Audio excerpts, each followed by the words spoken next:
Welcome to Perceptions Today. It is UK date, the 26th of July, 2022, Twitter Space Chat 43.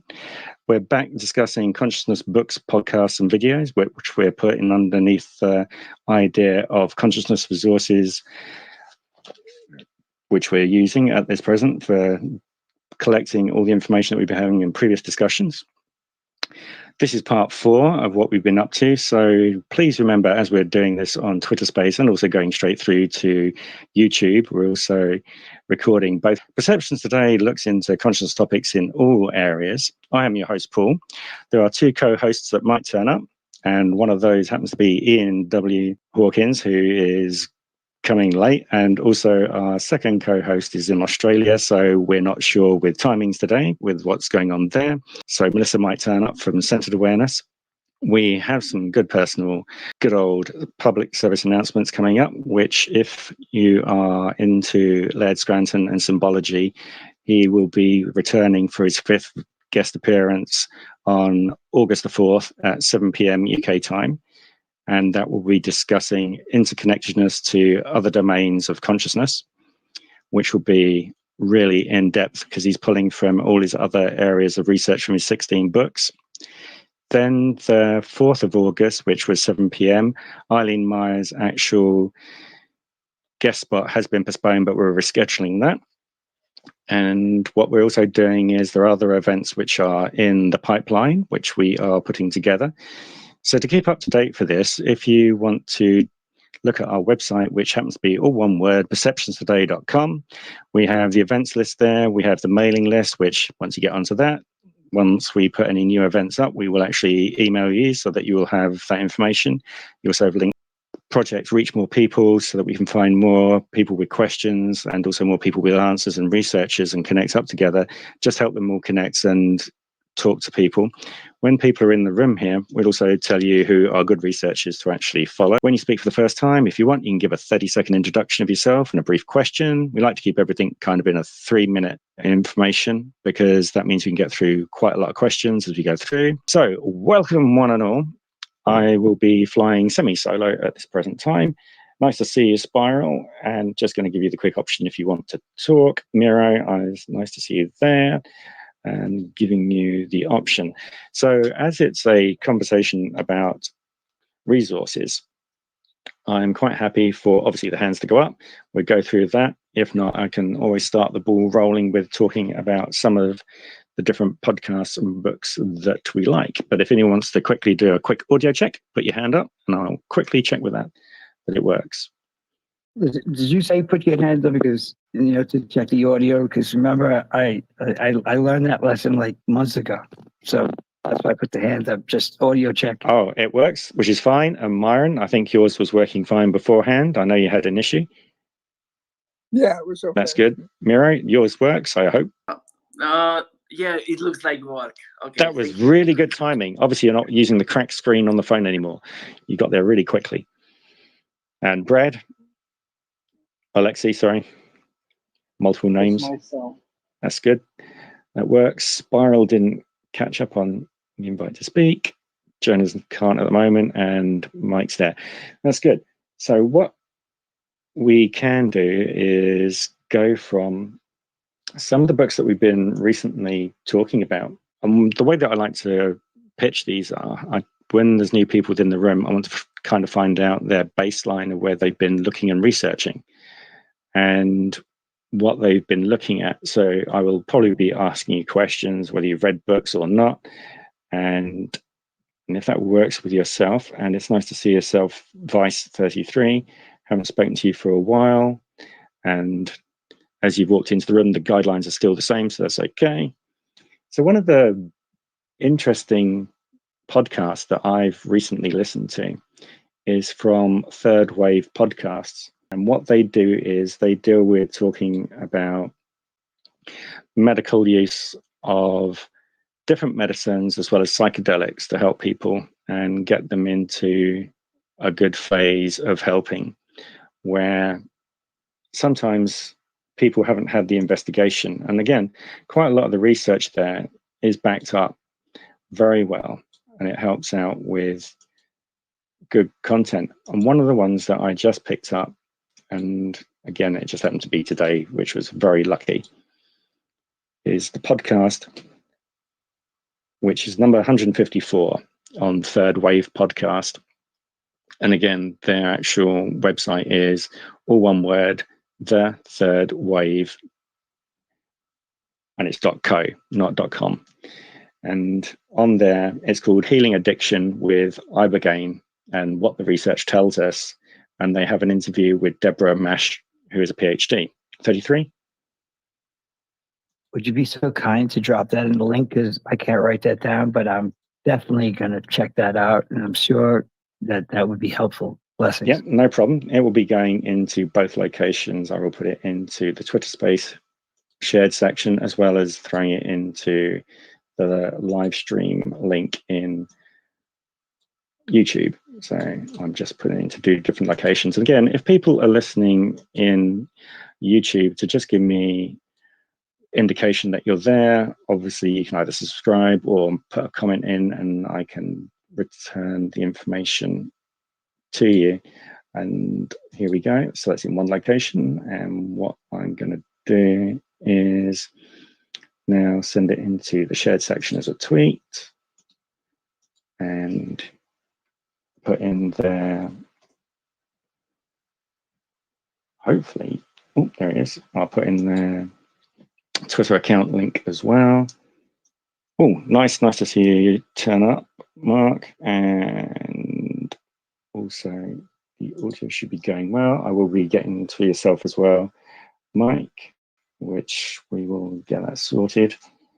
And lo and behold, there goes that tweet there, and straight across into the shared section. And once it turns up, there it is. And now you'll see it will come up into the shared box there. We'll see how that works, because sometimes we have these strange days when it all kinds of wobbles, but we're not wobbling at the moment. Once I get back to the screen and we'll see who we're here, and make sure I can see both live stream chat boxes. Spiral was on both locations, and thank you for showing me that it does work on there as well. So does anybody actually know? No problem. Thank you. Anyone familiar with the Third Wave podcast? No, I want to hear about it. I'm excited. Okay. So the overall part of Third Wave, if I haven't put it succinctly, and I'll read it straight from their page, it says the first wave of psychedelics saw the indigenous communities around the globe using plant medicines for thousands of years to honor nature and discover personal truths and connect to the divine. The second wave began with the invention of LSD in 1938 and led to the researchers into the uses of psychedelics, spurred the counterculture of the 60s, then suddenly ended when the US government made it all psychedelics illegal. Then they say, welcome to the third wave. And in this new psychedelic age, the focus isn't on dropping out and rejecting the mainstream culture. It's about integrating intentional, measured, and responsible psychedelic use into our everyday lives. It's about paying tribute to the civilizations who paved this path while making way for a future where psychedelics are decriminalized. It's a time to fuse ancient wisdom with modern day science to spur the transformation and healing of individuality and collectiveness, and for society at large. And when you go in and read their different visions, they hold different academies, put you into contact with lots of different people. So you have Paul F. Austin, who is the founder and CEO, and again, 33. I'm just like speechless, because that's everything. And that is such a blessing. And if people don't like look into this, you're doing yourself a disservice. It's a real thing. And I put my hand up for a reason, because I'm an experiencer, right? And people, like to make fun of me because I can see the clouds and I can see through the veil now, right? Because once you elevate, right, to a higher consciousness, that's why I don't argue with people anymore, Paul. Listen, I've done some things and said things, right, that they're on audio. I can't take them back, right? But that's not who I am today. if you talk to me in 3 months, I'm not going to be the same guy. I'm elevating every second. And that's what people have to understand to embrace your greatness, man. And what you're talking about is exactly what I personally experienced. And the other thing is, though, is as you're experiencing this, you have to watch out where things come from, because those archons, chimers, they want to bring you into that negative, low frequency, and they'll pull you from attachment. So the ego under control is so layered in magic and astrology.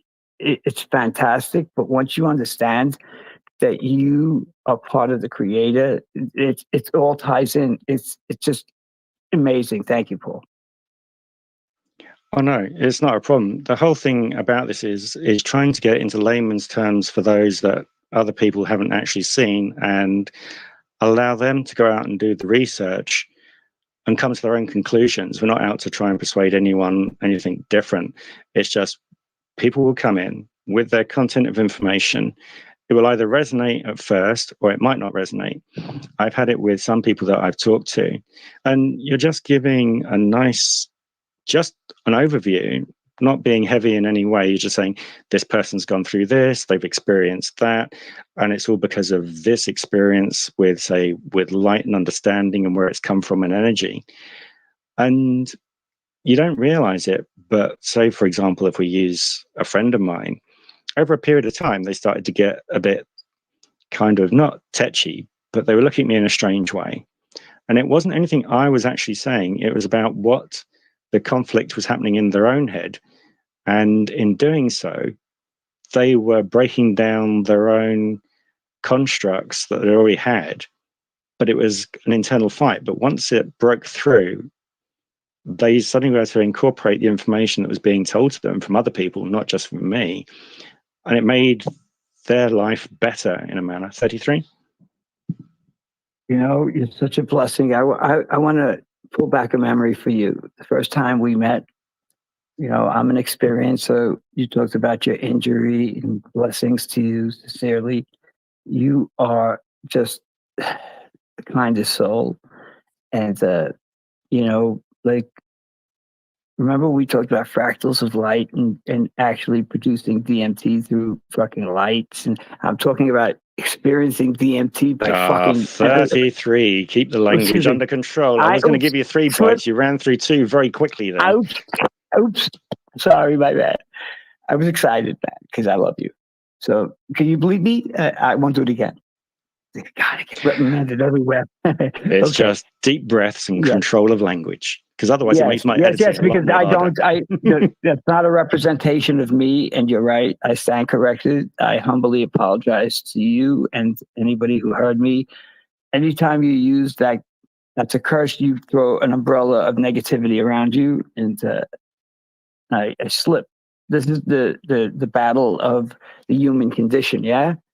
And so I apologize. Oh, no, not a problem. I mean, obviously, again, it's just understanding of how we like to work as a room, and you know this, and people in the room know this. And again, you are quite happy to do. It's like going into different people's houses.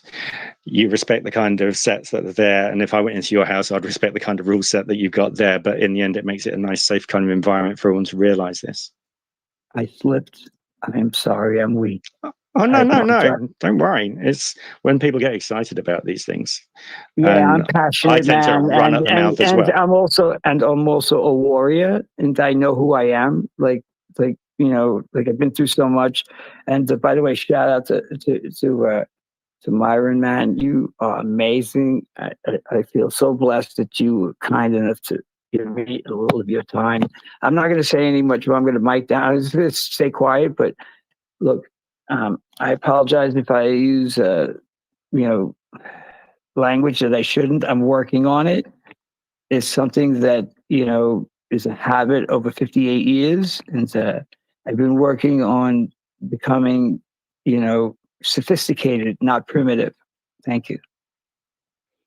Oh, no, it all takes time. And it's nice to see yourself, Shadow Fox, turning up as well. I just quickly put you there. And again, Jonah is asking, what is consciousness? And again, people should go and listen to his podcast. And as you can see from his ID, it's Jonah with the Blue Collar Enlightenment podcast. And again, on Twitter, you can find him easily at the BCE show. Yeah, Blue Collar Enlightenment show. Yeah, it's a very small text on my phone.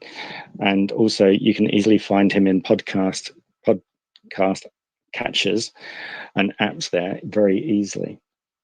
So, Shadow Fox, are you there? I am. How are you? How is everyone? Everyone's doing well. Mike has finally got to be speaker, which is good because he was having issues. Meyer is back. And also we got new people in, and we were just going over some of the information from the Third Wave podcast, which I'll go a little bit deeper into one of the episodes. But Jonah was asking, and again, as we like to delve deep, we're never going to find the real answer to what consciousness is, but just trying to figure out the overview of what some people think it is. And over our conversations that we've had, we tend to feel it's a signal. And again, we're using human concepts and language. And again, it doesn't always fit the right pattern to do it, but it's the easiest one to have a mental image that the signal comes from somewhere. The body is kind of an antenna. And when it hits the body, it doesn't just become the pure signal. It becomes kind of like two waves bouncing off each other with an interference pattern. So you have kind of like an ego, which is generated at the same time. You have experiences, but then when the body goes away, the source that's generated while being connected into the body takes those experiences back elsewhere again. I think that's a very quick overview that I can do. We'll just find out if Shadow Fox, Meyer, and Mike kind of agree on those things. I agree. Yeah, I definitely agree. Yeah, so it's very difficult to kind of boil it down into a 60 seconds overview. You might say too, Paul, and hi, by the way. Yeah, audio's going out at this moment, Mike. Oh. I think being in the sync, it was causing a problem with your phone unless you dropped it in there. Is this okay now? Yeah. Oh, good. And you know, I love your definition, and some people might say consciousness is everything. Is not mine or yours, or it's even, you know, physical things. It's the universe itself, where maybe instances of individuated consciousness. But I'm just throwing it out there. I would definitely agree with that also, because it is. It's a massive, if you look at the micro to the macro, and that awareness. And again, even within awareness, there are different octaves. You know, everything resonates or vibrates, has a frequency. And so, yeah, there are different octaves and realms, actually. Yeah. I like the way Colin Wilson describes it. You know, I was sort of using some of his language. Yes. I thought you were going to say something more. I was going to bring Myron in because you said I used Colin Wilson's kind of language and then went very quiet. And I thought, hang on a minute. Hopefully the audio's back again. Myron. Yeah, you know, the debate on whether we're conscious or not. Excuse me, my voice is kind of bad. You know, it's almost like the discussion of the universe and metaphysics and all that stuff. Once you experience what I call cosmic consciousness, you have no doubt that it is what you are and what you have always been. And it has always existed and it will always exist. Now, that's, of course, experiential, but I'm not the only one who's experienced it. Half the world has. Science is the one that has the problem with definitions, because they always have problems with definitions. Because, you know, you get one guy discussing it and he's absolutely convinced that consciousness is outside of our brain, and then other people say that it's inside of our brain and that it doesn't exist at all. And you know, by the time you get done, when they get done with their discussions and dissections, it still comes down to what do you experience personally? I just think that the overemphasis on proof by scientific method is not a waste of time, but certainly in the way of experiencing cosmic consciousness that Buck talks about, among others. And it confuses, I think it confuses the initiate who's trying to find his way or her way, through this maze of modern thinking. And I think that in the long run, that you either open yourself up, you open your heart chakra to, or your mind chakra to cosmic consciousness, and you experience it, or you just go around in circles by definitions. And I'm not putting science down, don't get me wrong, or brain science or anything else. But what I am saying is that if you don't find this yourself, then all of the books, all of the speculations, all of the theories, I mean, think about it this way. 20 years ago, if you agreed that string theory was absolutely a fact, and that there were multiple dimensions, like as many as 16 dimensions on string theory, and you based your whole cosmology on that theory, and then all of a sudden 25 years later they come back and they go, well, we don't think string theory is actually true, which is now the new position. So now you've wasted 20 years of just sitting there believing in what science is postulating, which is still just a theory. So the theory of consciousness is all over the map. And my encouragement to everyone is to find the cosmic consciousness inside of yourself and experience it and live it, regardless of whether science catches up with that, refutes it, affirms it, whatever it does. It doesn't make any difference. What matters is how you experience it and if it helps you and changes your life. That's my speech for the day. Yeah, Myron, I definitely have to agree with you, because when we take a look and we say, like, everything on the aspect of, the macro, the micro, that micro part of, like, who our essence is, like, as a physical entity, and then we look at the, like, outer space, for instance, that consciousness is vast and big. We are actually both of that. And I think that sometimes people look at, like, well, how do I find that consciousness? Like, where is it? It's floating out there somewhere. Is it something I have to reach for, like the stars? Or is it where we find it within ourselves, within that silence or that knowingness? It's all an aspect of the same thing. And it's like, that is that part of that experience from whence, you're speaking. Again, you mentioned sciences and so on and so forth. And it's difficult for science to bring an explanation to an actual experience. And I think sometimes people do get hung up in that essence of the search. Okay, the journey's begun, the search is on.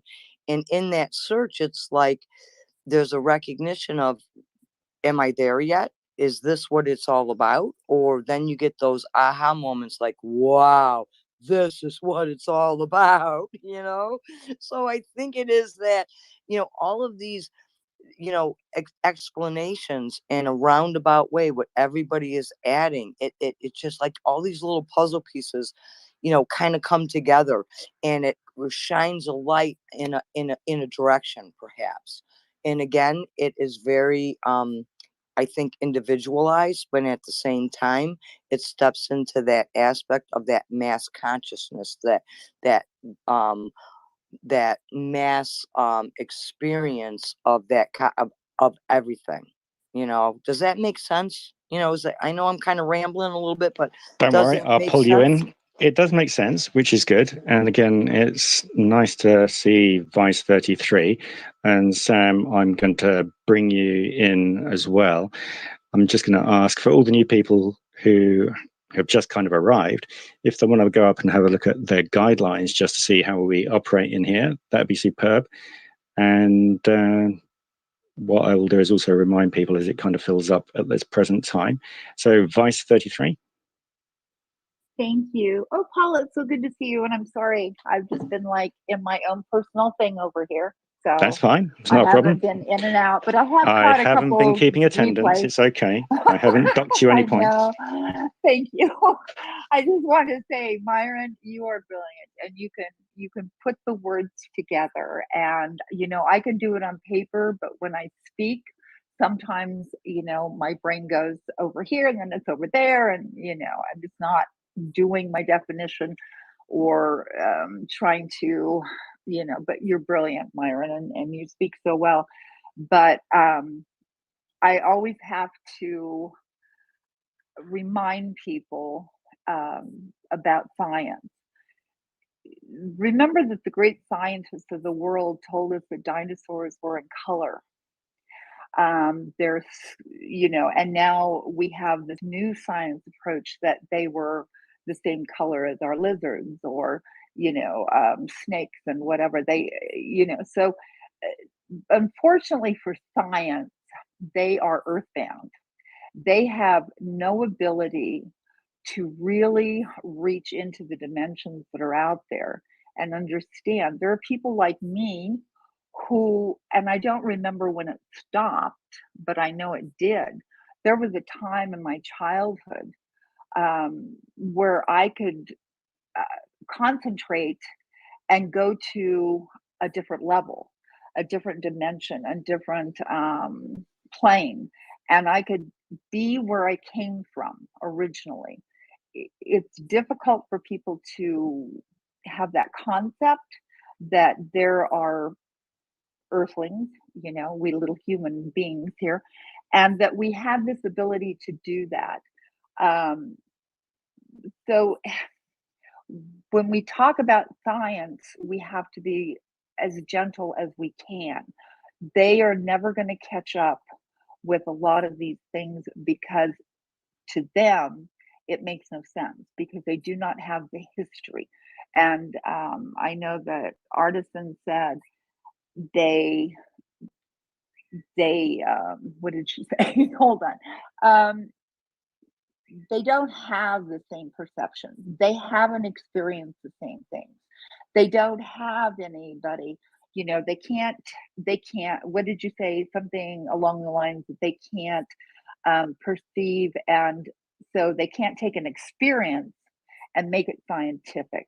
And that's the difficult thing. My son has master degrees in science. And when I speak to him, sometimes it's like, whoa, you know, he believes in the here and now, what he can see, what the history of science has taught him.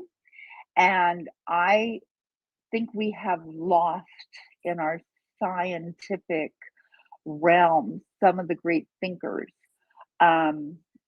Einstein, you know, just discovering electricity. I mean, these things, these concepts are gone because now they're being taught. It all comes out of books and whatever, but always go back in your mind to that fact that they told us that dinosaurs were a range of colors. Hey, can I jump in? Hi, they Pam. weren't. Hi, Pam. Hey. Look, I have to say, you know, if I had to break this down, by the way, most people aren't very logical because they don't want to break the lie that they live in. So they live in. Okay, this, 33. It's me, as in Paul, as in perceptions. Right. Obviously, we got hands up, and I want to make sure that people get their kind of point across, and then we can obviously roll around again, which is quite nicely. Yeah. And Your audio is fluctuating. Previously, obviously, it didn't work. Then it was very clear. It's now very bassy. So I don't know if there's anything going on at that point. And again, as Pam hasn't been here for a while, Vice 33, we've kind of tried to take a 3-minute kind of way of summing up information so we can go around as many people as possible and then come back again to others with more questions with what's going on, with what happens. So again, if new people are just arriving, again, there's a guidelines in the top section there which help out, basically being civil to everybody, doing the kind of 3 minutes. If you want to do an introduction, you can, and we can go that way. So what we do is I want to go with Vice 33. Once she's finished, then we got obviously Coco Bean, and then we've got yourself 33, and then Sam with that, and then we just zip round those, and then I'll get back to quickly tailoring off about the episode of the Third Wave podcast, and then we get onto the books and information, which would be good. I'm actually done, but thank you, Paul. Okay, not a problem. I can't remember which time zone you're in at the moment, Coco Bean, so that's why my brain kind of hit gears at that point, but it's nice to see you again. Hey, everyone. This is really interesting to me because it's really something that I've kind of been diving into recently. And being in the healthcare system, I work as a nurse, and I dabble with consciousness again, and we're all consciousness, and either science or non-science, it's all the same. And I think right now there's just things in life that is happening like within myself. I know, I experience consciousness in so many levels, and I integrate that with science, because at the end of the day, they come from the same source, and there's a reason why science is the way that it is and how it's been, and it's consistently progressing. Same with, people like me. I'm glad that you said the word progressing there, because some people's egos get involved in science and they say it's this way only and doesn't have the ability to change. And that's where I think where some of the complex problems have turned up, don't you? Mm-hmm. And I think, as we're slowly waking up and really opening up to these things, the things that are in duality right now, which is science, and things like that, they're all going to come into unison at one point. But I think right now, this is the journey of this different facets of life and information are going through some sort of, kind of reawakening within themselves, for them to know that, okay, we're all going to come back to where it all came from, is from, kind of togetherness. And for me, I really prefer to not say like they and us, because at the end of the day, we're all the same. We're all come from the same place, and there might be a misunderstanding at some point, but I think it's coming from our own ignorance.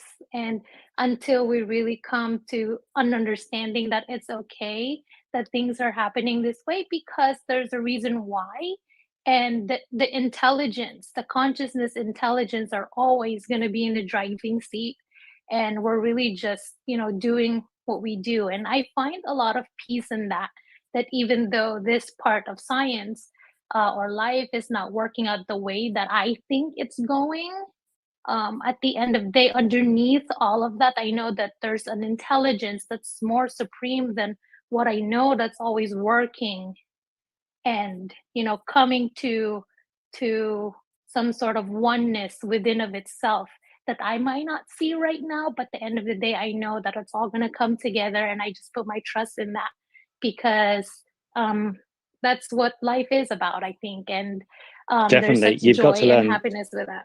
So sorry, that's all. I was going to say, it's the lessons learned through the hard times that you can then help other people through with at that time that they're going through it, and have an ear to either give advice or sit back and just listen, because you were at that stage at one time and you get all this other information. Life was never meant to be a magazine kind of story where the fairy tale went from gradually going good to skyrocketing off into being super fantastic. It was always meant to be a kind of a waveform that you go up and down, because if you don't have that wave of, oh, we're going through a bad time, but it's actually going to teach me something, and then going to the top of it and realizing there's something nice going on, you wouldn't have the appreciation of it all as it goes backwards and forwards. You just would kind of sail through life not being properly connected. I'm not sure if you relate to that, Coco, or not. I definitely relate to that. And you know, everyone, we all have a role that we play, and we really try to transcend all of these roles to come into the unison of who we really are. And I think that's what this is all about. So I'm grateful to be here, and I love everything that you guys say. It really resonates with me so much. Oh, superb. And again, as you know, if you miss anything, you can either pick it up on the audio podcast, but that takes a little while for me to edit, or some of the live streams that we're doing now that are going straight to YouTube. You can pick those up quite easily and listen to other playlists that are there. If you're not into listening to podcasts, just audio, it's just audio on YouTube, but it's still the same content. Anyway, it's going to quickly come back to 33. Then we get to Sam, and then we get to Myron, because I know 33 had his hand up. No, I'll take a pass. Let the ladies go first, please. My blessings. Excellent. Well, it's nice to see Infinity as well, visual. And Sam, I think it's the first time we've had the opportunity to speak. So it'd be interesting to know how you got to find out about us today, to that point. So, Myron, in the meanwhile, we're coming to yourself.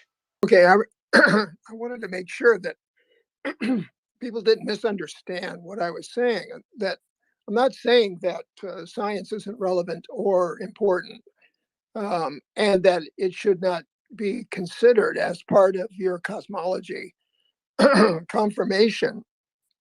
However, I stand by my original point, and that is that if you wait on your journey until science decides what is true and what isn't true, you're going to wait a long time. And most of the time, they're going to negate what they're exploring, because after all, it's a theory, and the theory is what they're looking at. And a theory needs to be examined by the the scientific method, which takes, like in the case of string theory, 20, 25 years to get to a point where it wasn't true anymore, or at least it needed to be expanded, and et cetera, et cetera. And I would not, in an era like this one, when secularization is dominant and getting more dominant every day, more and more agnostics and atheists, even though cosmic consciousness is outside of that realm, in my opinion. When half the world believes in cosmic consciousness, we're talking about 3 billion people here, and science can't even agree on what consciousness is or if it exists, and you wait until they come up with their theory, it's still just a theory.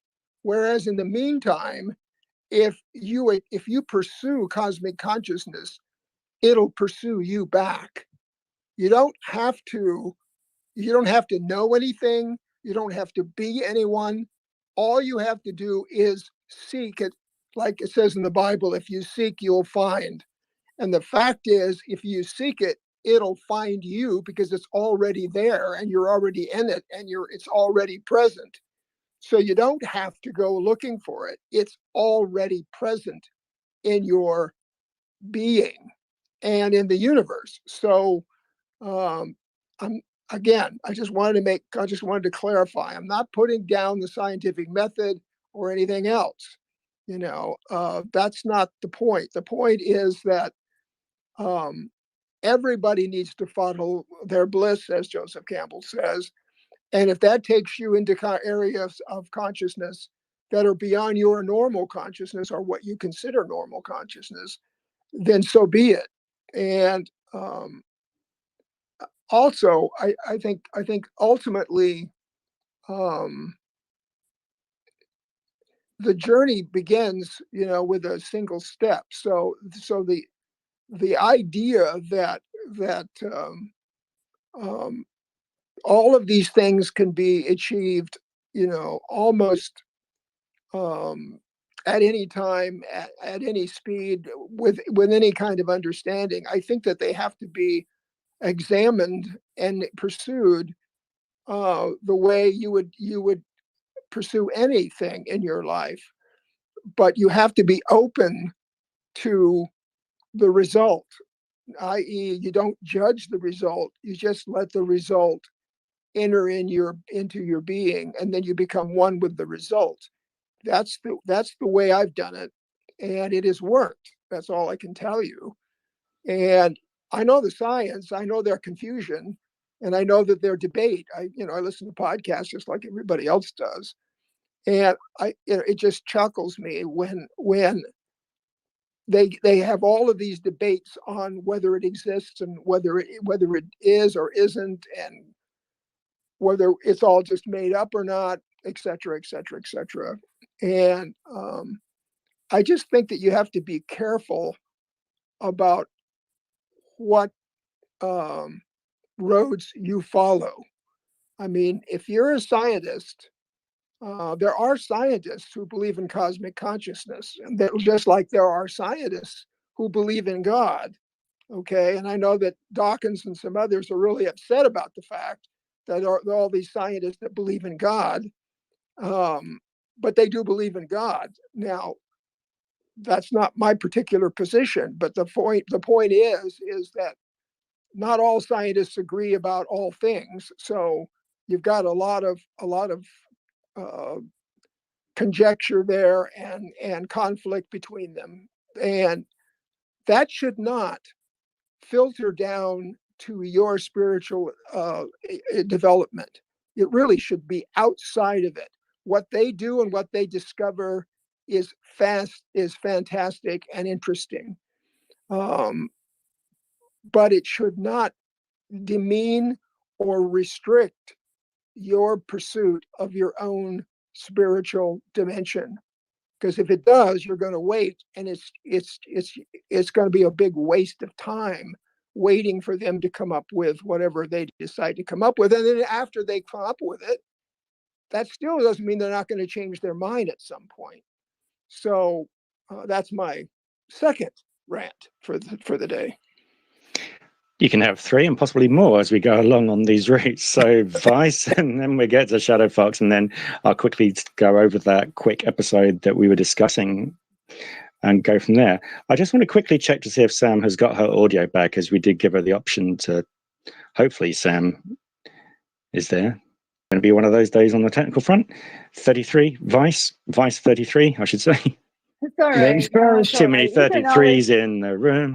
Age before beauty. Age before beauty, Paul. So I'm going to let Vice go.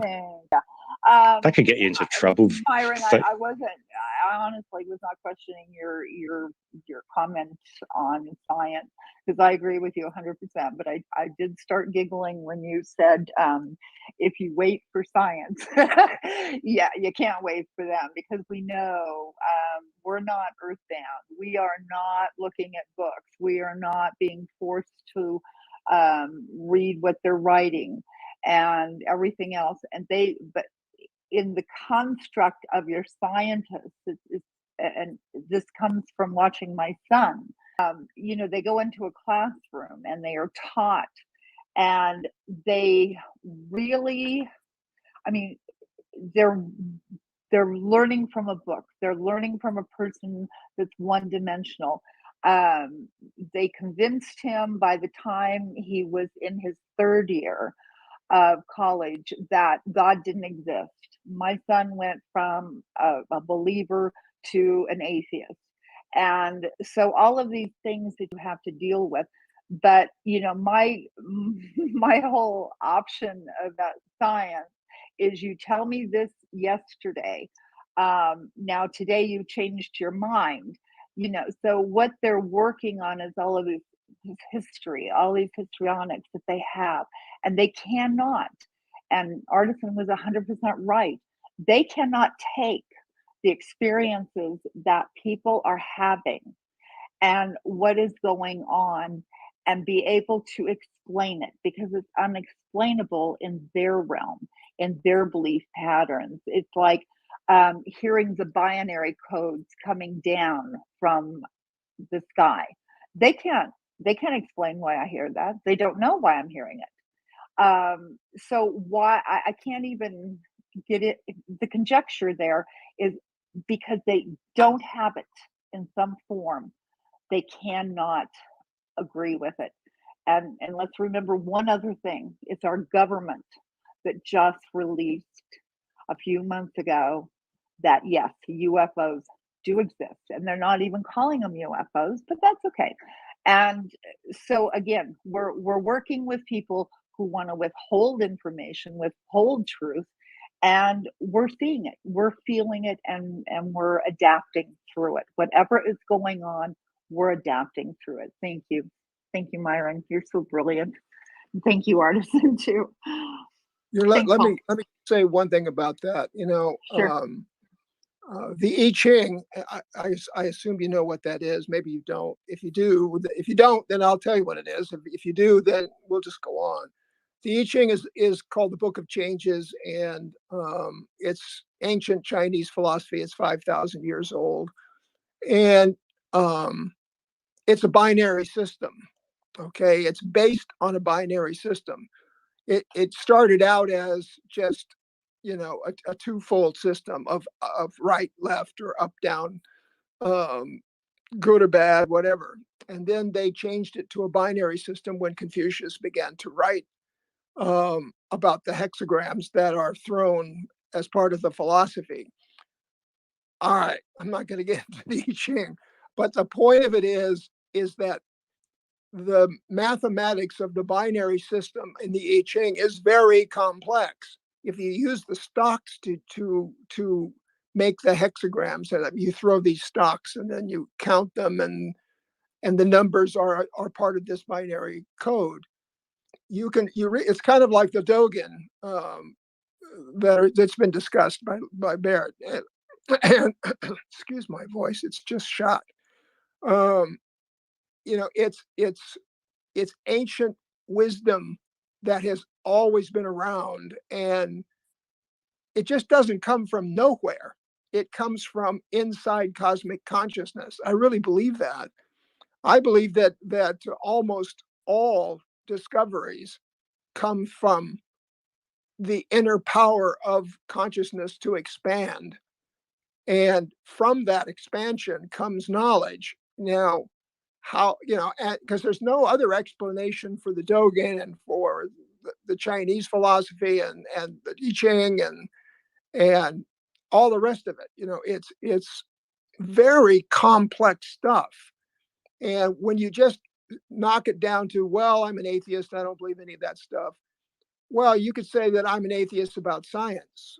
I could say that. I don't, but I could say that. I'm just as open to science as I am open to metaphysics. But I'm not going to throw the baby out with the bathwater. I hope that your son doesn't do that either. I mean, I know what it's like to be in classrooms when there's this absolute authority that's telling you that A plus B equals C, when not all scientists believe A plus B equals C. So it depends what professors you get and what schools you go to. And one last part of my rant is that almost all major breakthroughs, whether Einstein or you name it, has come through a kind of vision from inside of them.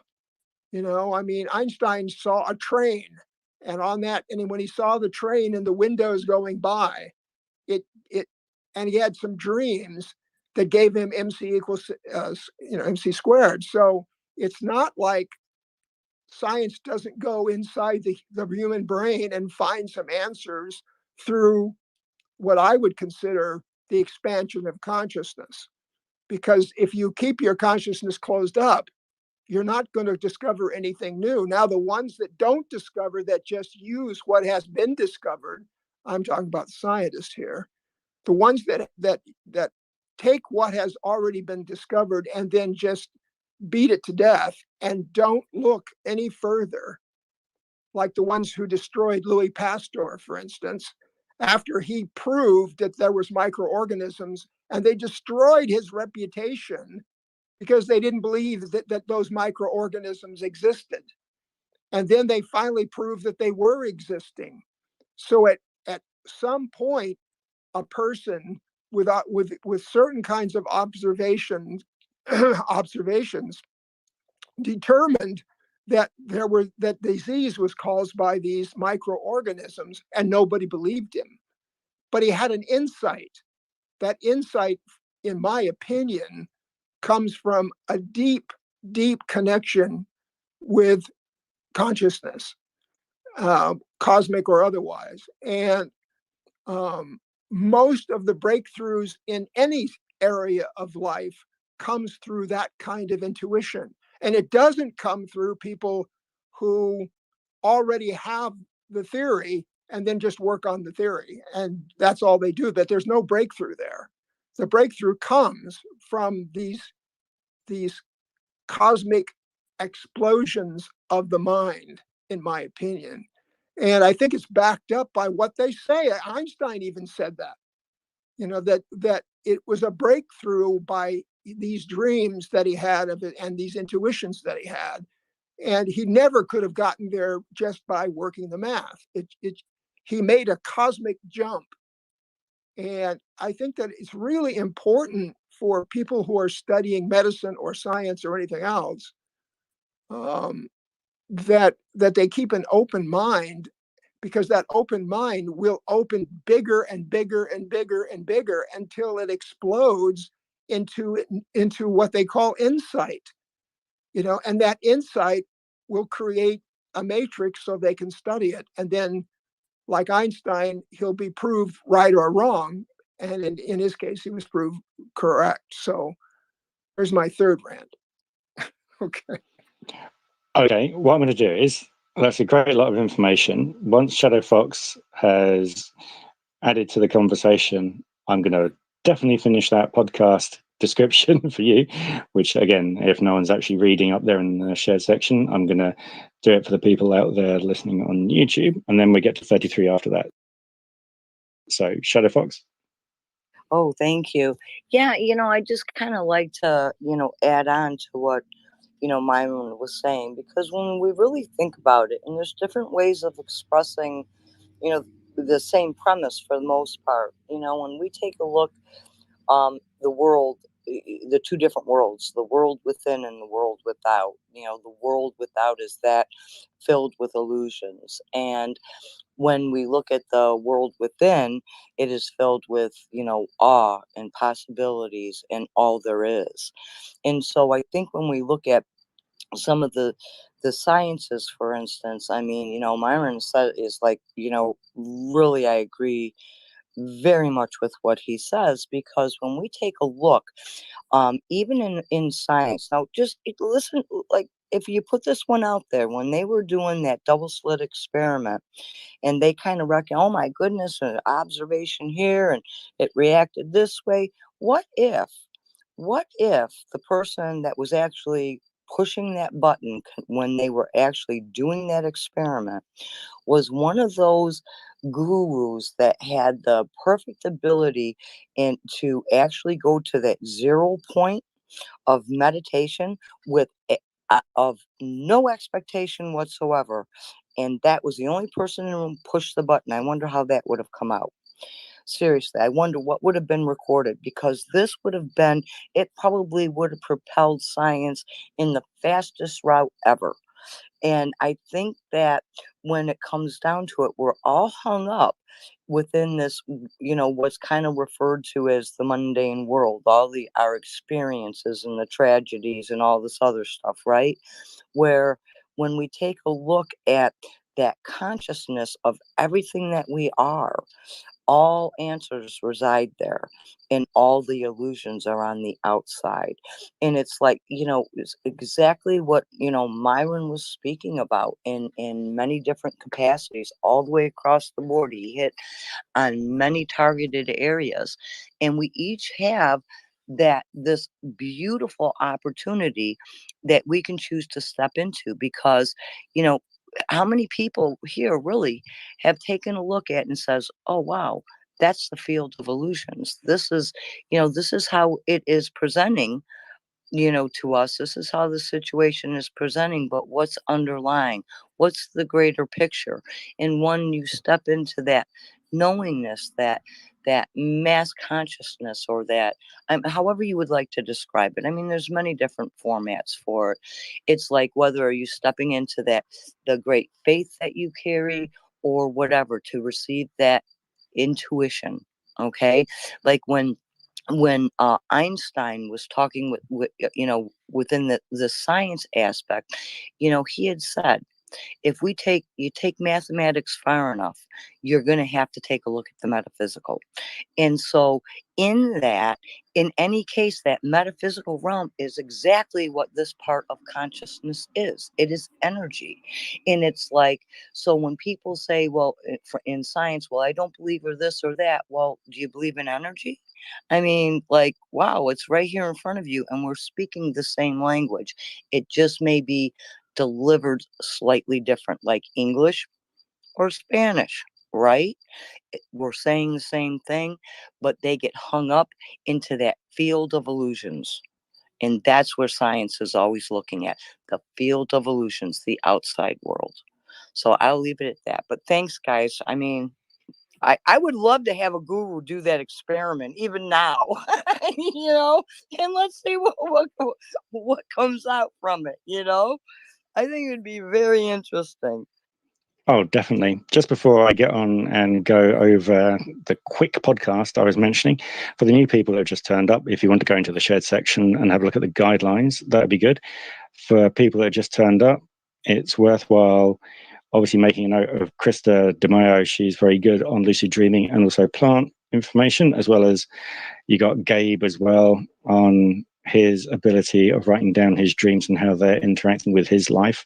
And again, you got Meyer and Dahl here, obviously with art, temporal lobe epilepsy, and a lot more information on how his visions have formed his reality in the way that he goes through life, plus the other information that he has from the scientific on all the epilepsy information that he's got, and he's been able to help other people within our community. Again, you got Mike Fiorito, who is a very good author and a good friend of the community. And again, you got Artisan of the Spirit, called Shadow Fox. That's why sometimes you might get a little bit confused. I get confused because I tend to know people by 3 names. And again, you do have Jonah down there by the Blue Collar Enlightenment. And look, there's one of my co-hosts. He's hiding down there. So I'm just going to bring him up and just quickly check he's okay. Yeah, and Paul, just while you're doing that, I'd just like to make a mention that I have a very dear friend in here also, and her name is Diana. She's in between Myron and excellent. She's just requested to speak, and I was just going to ask her to kind of take a quick peruse of the guidelines, and then I will obviously allocate the mic there. I've just been checking to see how many have been put up, so that's good. So nice to meet you, Diana. So we will get to have a quick conversation. Just want to check where my co-host is in his movement in icons, which he hasn't decided to accept the invitation to talk for some reason. Or have you now decided to become a co-host? Where are you, Ian? There you are. I'm sending you the invite. Please pick up. Yeah, come on, Ian. I got to hear your voice. Just stare at the picture, everybody. He'll work it out as he goes along. I'm trying to see if Melissa turns up as well, because obviously we're getting close to that time when Australia wakes up. All right. Sorry, Paul. Hey, everyone. I did hit the co-host thing, but it's just all being weird. Right, there we go. That's okay. We're getting there. So we're going to get everyone to do everything that you've missed for the last hour, and then we'll get up to speed.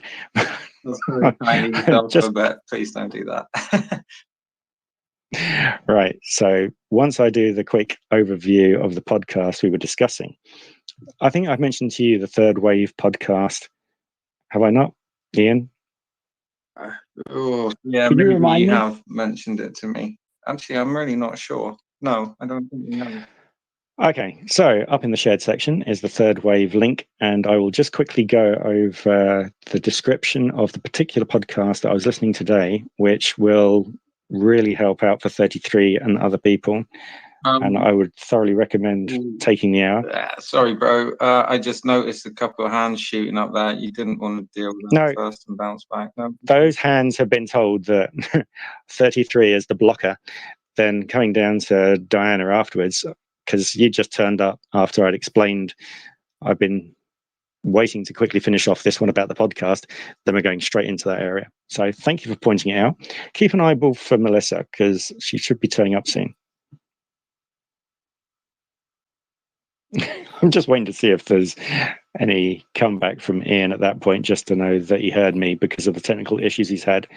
Sorry, mate. I want you to say over, Roger, or I've slipped off the mouse pad and can't hit that me button. One of the two. Okay, so quickly going to go through. So the Third Wave podcast has the episode 154 called Healing Addiction with Ibogaine and What the Research Tells Us. So I'm just going to quickly go over the summary. They're doing an interview with Deborah Mash, M-A-S-H, and she's got her PhD. So she's a professor of neurology and pharmacology who is one of the world's foremost research experts on Ibogaine. In the episode of Third Wave podcast, Dr. Mash talks with Paul Austin about how she began studying Ibogaine and using this powerful substance to treat addiction, and her experience getting research funding and also spearheading the Ibogaine clinical trials. If nobody's familiar with Ibogaine, it's the bark of a root of a plant, and the active ingredients can give you a psychoactive experience, but it also helps remove addiction. So some people who have had one-off experiences with the right medication dosages of it for their body, because also if somebody's an addict to something, say for cocaine or something else, they might have other underlying heart conditions or liver conditions or dehydration issues, which have to be taken into consideration before actually doing this. So they were finding that these dosages were regulated for that particular individual.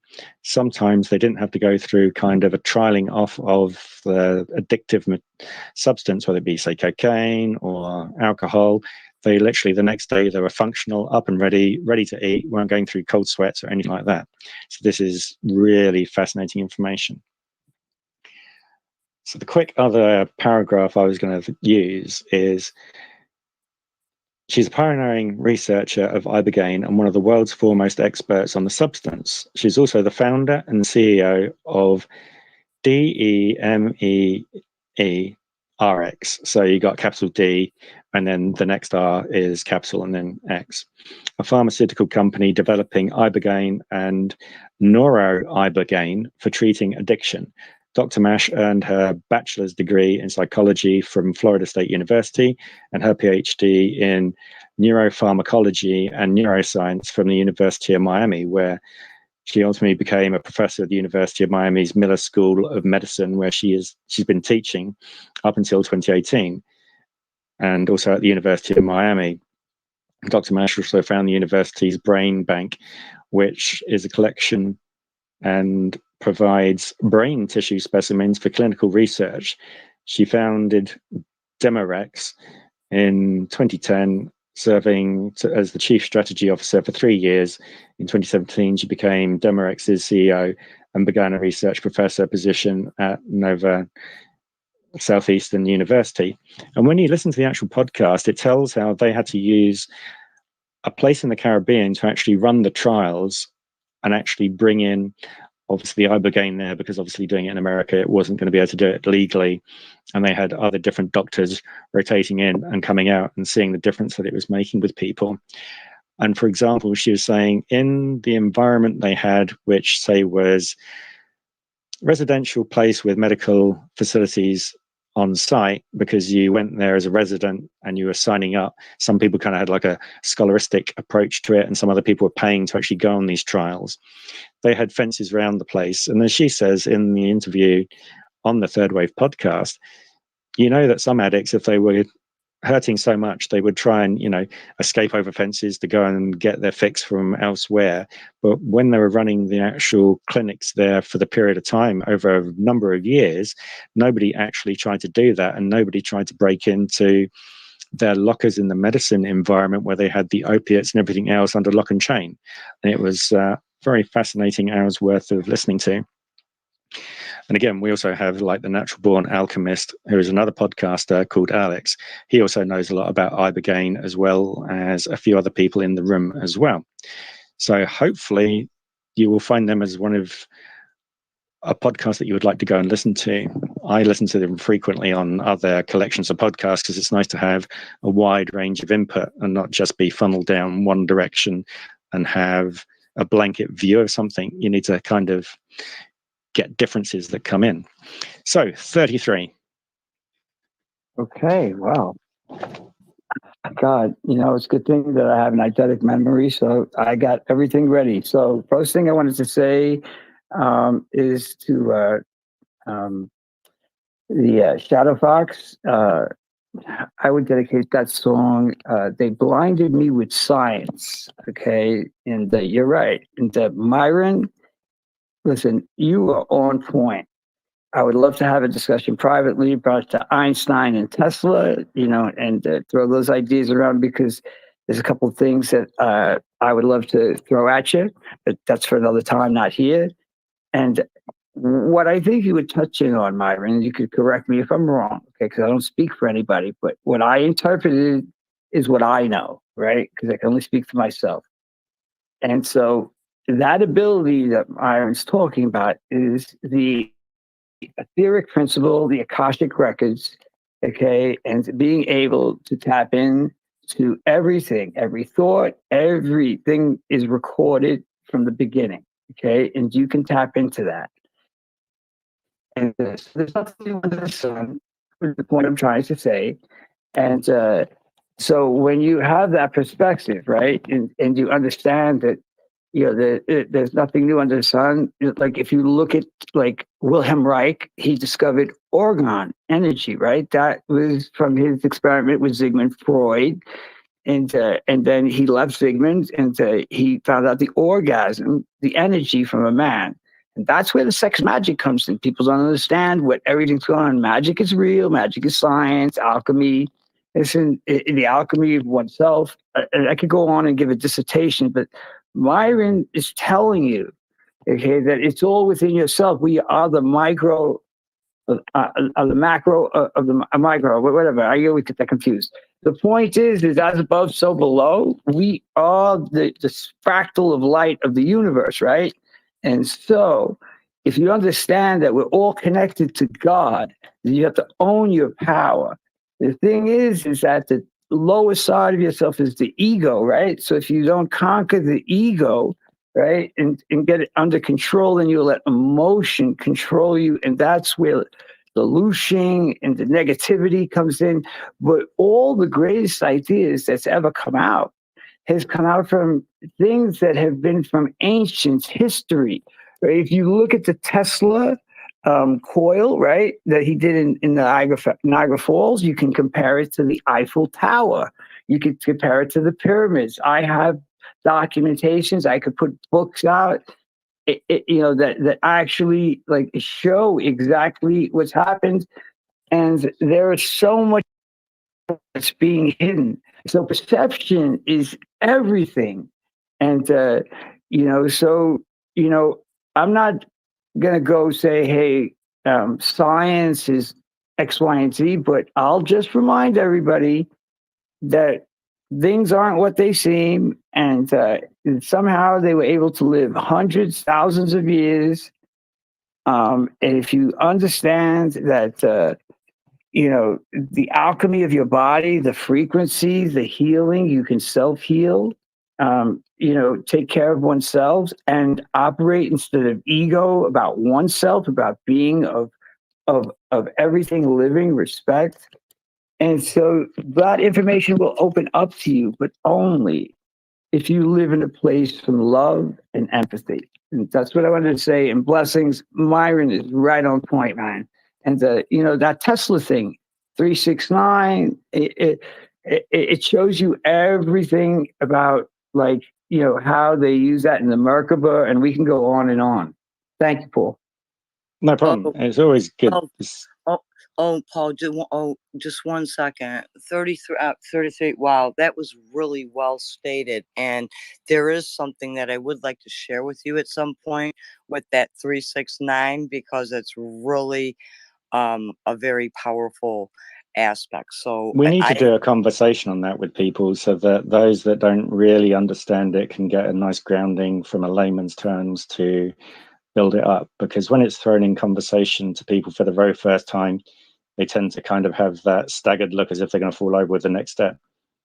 Hey, can I ask you real quick who said that? And I want to shout out to all my dear, lovely friends that I've known for a while. I'm not going to say your names, but I see a lot of you in here, and all my trolls and haters are gone. And this is such a blessed space, and may all of you be blessed. And I love you.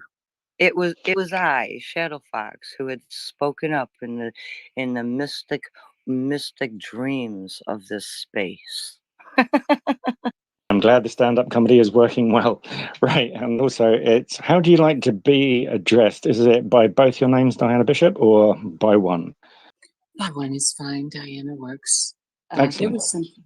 There was something I was thinking of when Shadow Fox was talking as I entered the space.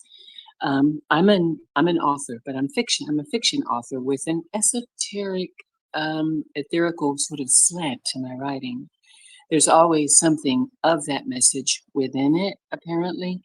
So I've been told by some very bright minds. But it didn't occur to me as I was writing it, though. But, well, can I just quickly so butt in and tell you something which will be of interest to you? That Mike Fiorito, who is also an author, he wrote his fiction back in the day before he got into heavy research into consciousness. And it was almost as if his stories were coming from the future back into his past to be written now. So he got the interest now. So it sounds very similar to yourself. It does, because quite frankly, I never even ventured too far into any of this until I got on Twitter Spaces a year ago. So, yay. Yeah, but and as a matter of fact, just recently there's been a lot of synchronicity going on with things. There was something I was going to say though. As a fiction author, you really get to find out what it's like for the creator, because the whole world is there in your head and it's coming out, right? And the thing is that when she was saying that the world here isn't real, the reality is within, that's the way it felt, sort of as I was writing the story, because the characters, they were all talking to me throughout the entire time they were telling me their story. And then I was putting it down. Well, we actually from the creator have that same chance. We are a part of what was created within the creator. Do you see what I'm saying? So we are the creator. We are part of it. We are part of the creator of everything, just as much as the grass and the trees and everything else. So when it comes down to what Shadow Fox was saying, I hope that this as an analogy might help, because it's something as I was going through, taking down the dictation of the movie that was playing in my head as they were telling me their story, this stuff occurred to me, as I was going through it. I'm like, wow, Lord, Creator, this is what you feel like. I understand a lot now. And so, yeah, there we are within the creator as much as my characters were within me. Excellent. Could I ask you a quick, it does make perfect sense. You don't have to answer any of these questions, but I'm just kind of finding a baseline of where information is. Has Shadow Fox ever shared 3 videos or 4 videos with you that I've shared with her? With yourself, Diana? I may not have. Okay. Right. So Diana, if you ever... Right. There's some researchers that I think are worthwhile people to listen to, but they've got like half-hour episodes that I think are worthwhile, because it goes over, this is kind of like the biological thing of how the body works and how memory works that's with Anthony Peake. Then you got Anthony Peake talking to Dr. Penny Satori, who's had over 25 years experience in near-death experiences due to the fact of her work, and how she went from having the experiences while she was learning her work as a nurse in intensive care. She didn't go looking for it. It came to her. Then you've got Dr. Stuart Hameroff, who is an anesthesiologist at the Arizona University, talking about how light works and how they know how to give you the drugs to knock you out and how to bring you back, but they don't know where you go in between time and things like that. So I'm trying to find out a baseline of where what you've been looking at and coming from. But we've been very lucky. I don't know if Shadow Fox has told you, but over the last 9 months, so many people organically have come together to talk here and lay down so much information that's interlocked, from whether it be from indigenous cultures, people's experiences, people who are just searching with questions, people who've gone through energy differences, people that have had, say, traumatic brain injuries, along the route, that we found fascinating that they all kind of overlap and hold one more piece of the jigsaw puzzle. We don't have all of it complete. I think we got possibly a corner getting together, but there's still the rest of it. But no one's given us the actual picture of the jigsaw puzzle on the box lid yet. That's our kind of where we're looking at things. Yeah, and Paul, Diana is just really stepping into her own self validation based on her own inner strength and own inner knowingness. And she and I have been working together quite a bit. She's a very dear friend. I mean, the laughs we have, the just the understanding. And so she is coming into that full realization. It's kind of what Myron had been talking about, that recognition. It's like she's recognizing, okay, these are the where the illusions are. This is where my truth is. And she definitely knows, because she's been writing about it.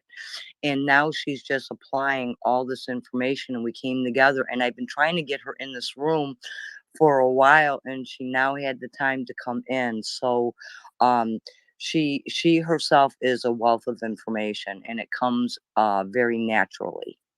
Excellent. I'm glad that you've been able to turn up, because we're all learners here in this environment, and there is just so much. And again, everyone needs to learn at their own time and come in at the right time as well, because from my own personal experience, that if I'd said to myself, oh, if only I'd learned this X amount of time back in my past, it would never have really fitted, because I wouldn't have the experiences to connect it together, to be with the right people at the right time and go down that pathway. So I can understand where you're probably coming from.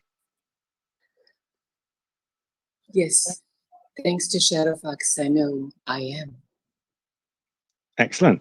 That's good. So what I'm going to do now is go over to Spiral, because I know Spiral's got his hand up, which is good. And again, Spiral, thank you very much for helping out with all the bits and pieces of testing that we've been doing over the weeks. It's great to have another member of the community that really is invested, because we've got so many people that really have come together, and they totally make it a wonderful place to be. And others who come in here just, for 5 seconds or a minute or two, they always get the same information and come back and say the same thing. So I'm very happy that everybody else is making other people's experiences of this environment of learning so pleasant for everybody else that turn up.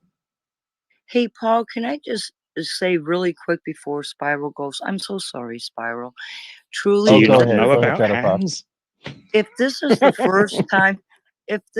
first time, you have really been in this space, and here I'm with Perceptions today, Paul does a phenomenal job of bringing many, many different people together. He's like this magnet, and he is the orchestra's conductor that just it truly is. There's so many people from different walks of life at different levels, whether it be people who have experience, are experiencers or researchers, doctors, authors, teachers, all kinds of different people, and we all come together in a very beautiful and harmonious way with the greatest respect. And I mean, seriously, this is some of the greatest people you're going to find here. And I'm sorry, Paul, I just had to say that, because Paul connects people together, and if somebody's looking for something, he knows exactly who to go to. And I just have to give a great honor to Paul, because truly he's the glue, and we just love him. But we do like to harass him every once in a while when the wheels on the bus start falling off. So thank you. It was going so well up to the point of harassing me. Hey, thanks, Paul. And Shadow Fox, I will always bow to you. You have no problem. You can cut in front of me any day. That's fine. Thanks again for the space, Paul. I really enjoy the perceptions talks that you put on. Ian, thank you for co-hosting. Myron, I love listening to your experiences. Mike, I'm pretty sure I've seen you here before, but for some reason I can't pull memories. That's okay. I'm sorry. I was just looking to ask if I could put the podcast, the third wave, up into the, what do we call it? The nest, I guess, up top. Yeah, it's already up there, that episode.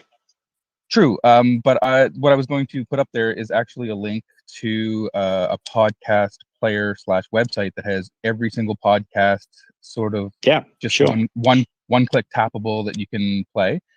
And because I'm a Bitcoiner, if you want to use their actual player, you can get free Bitcoin just for listening to the podcast. So if you want to have that experience as well, and also, Paul, because I believe in value for value, this is the type of Bitcoiner I am, you will be receiving some Satoshis on chain soon. That's very kind of you. Yeah, unexpected.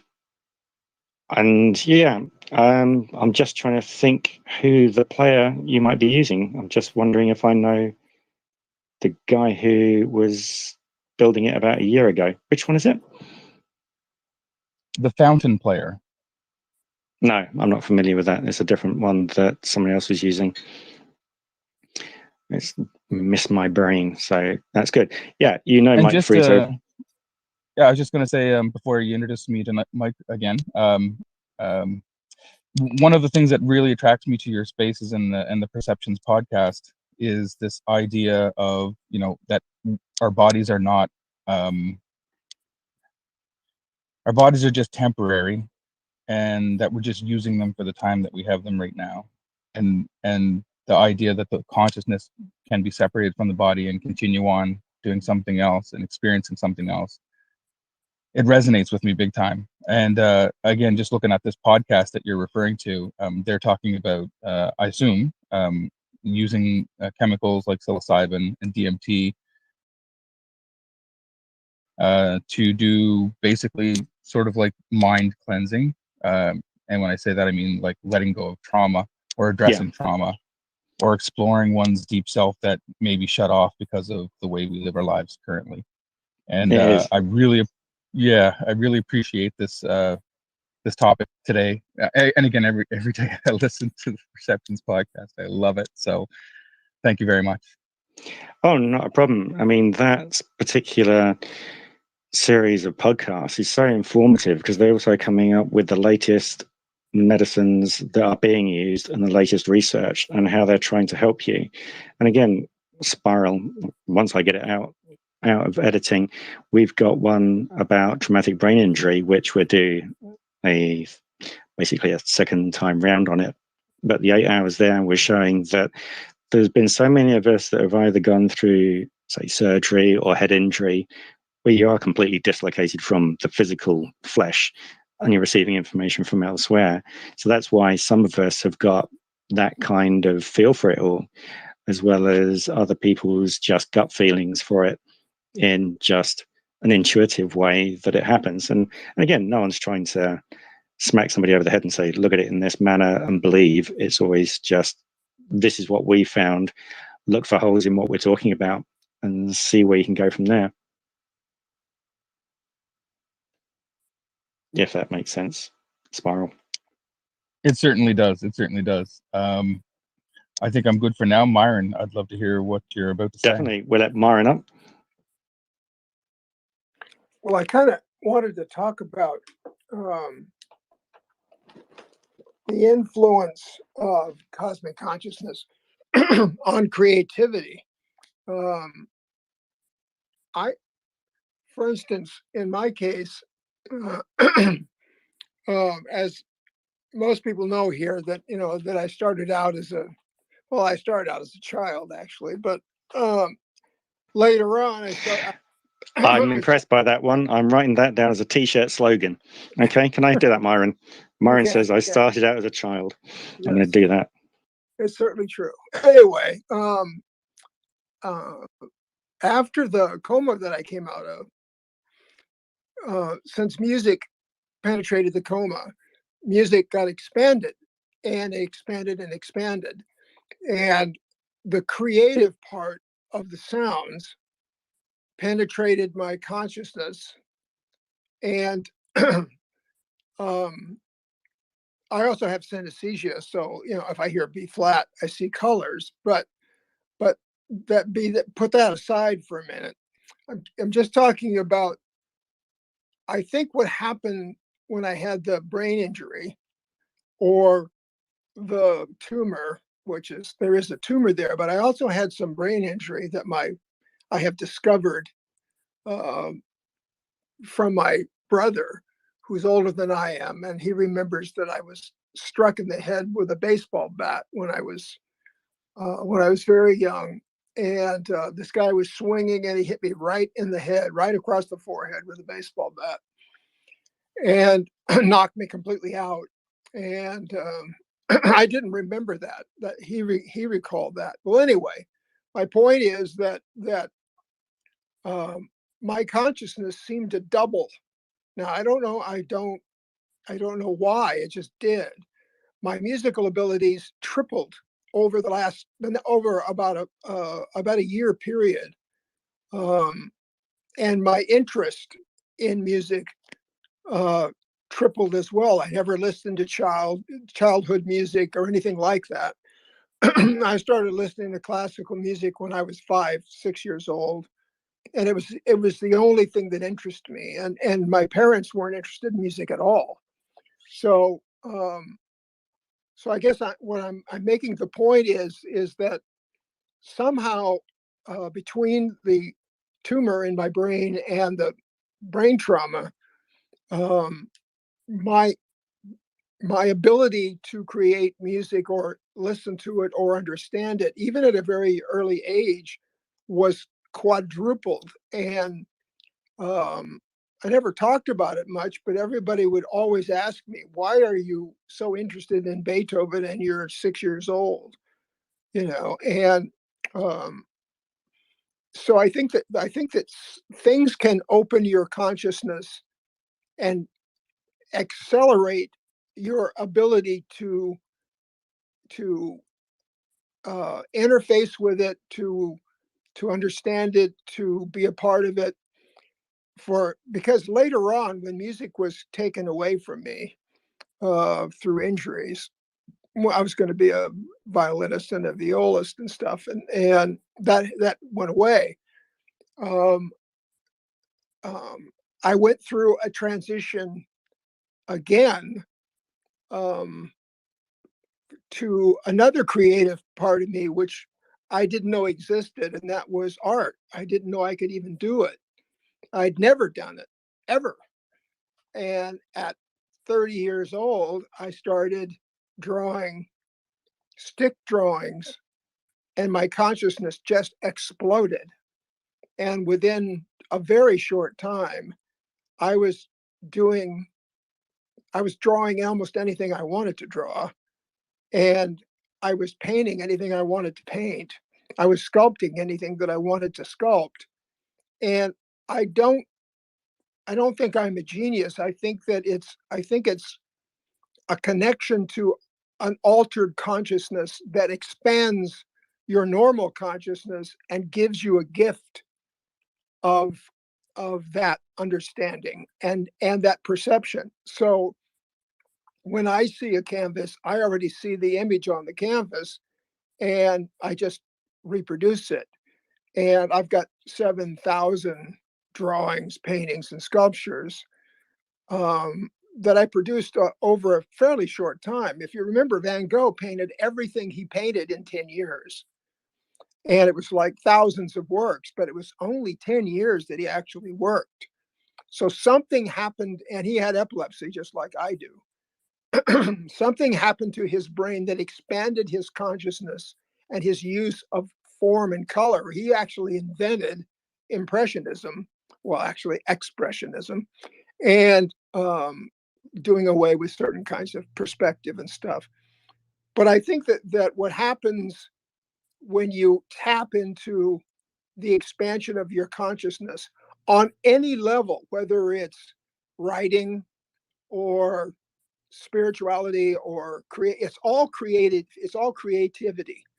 And the creative ability of the human brain, I don't think has any limits.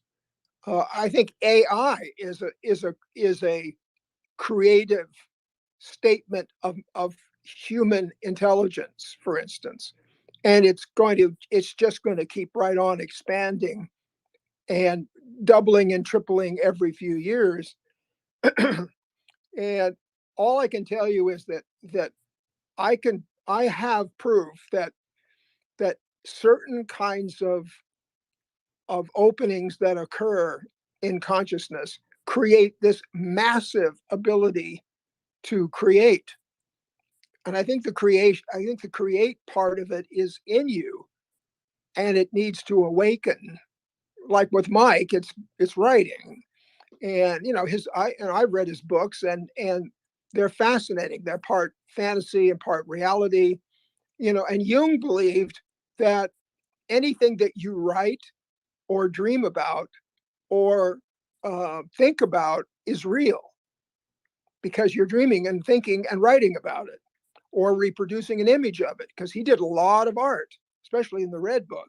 He did a lot of art, and he was reproducing his own Damien, Philemon, and he kept talking to him and interfacing with him. Well, I have one too. So the point is that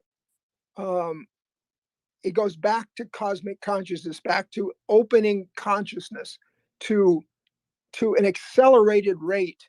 And I know that Anthony Peake talks a lot about these kinds of events in autism and other type of brain functions that could be interpreted as gifts. And all I know is that when I was young, I had the gift of music, which I still have, but it jumped to a gift of visualization, because that's where my mind wanted to go. And once it made the jump to visualization, it was unlimited. I could just do anything I wanted to do. There was no restriction, for some reason, on my ability to render things or make them in 3 dimensions or whatever. So,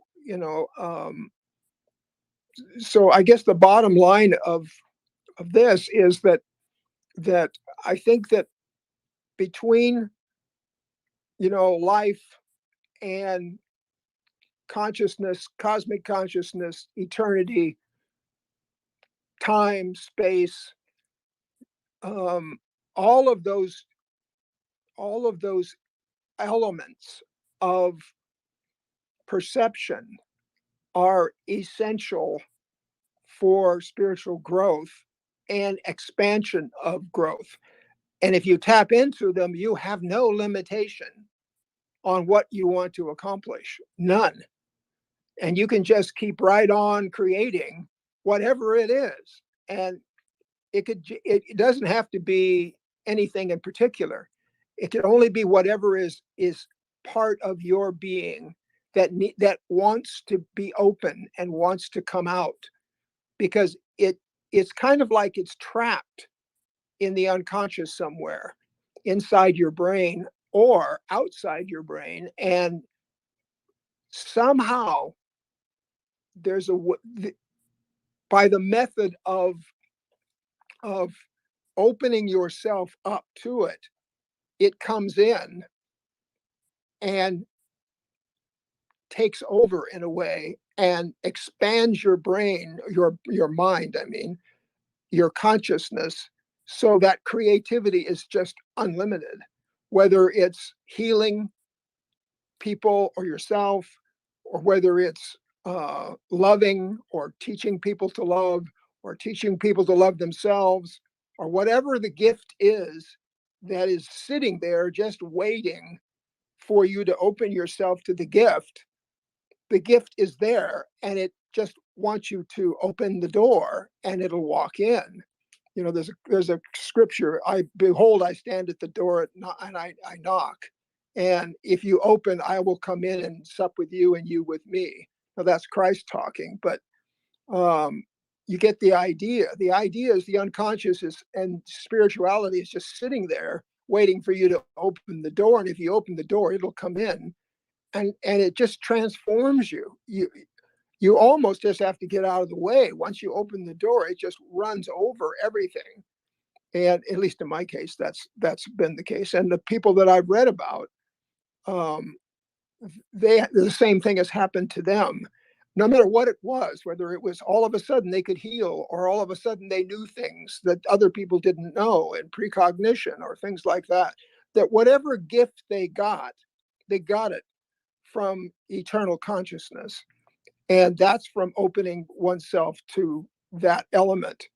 And I know that that is a fact in my life, because I could never draw anything before my mind opened to cosmic consciousness in the area of creativity, of visual manifestations. I couldn't do any of it. And then all of a sudden I could do anything I wanted to do. And there was no limitation of any kind. So that's my, I think, fourth rant. That's my fourth rant, I think. Yeah, I got it down marked up as fourth rant. It's good. Okay, that's it. Fourth rant.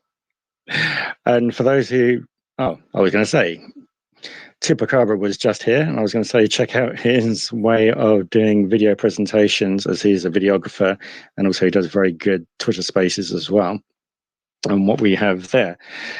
And right, just seeing if he got bounced out and if he was going to come back in again. And it's nice to see Scotty Loops, because I haven't seen him for a while. Nice icon change. And on to yourself, Shadow Fox.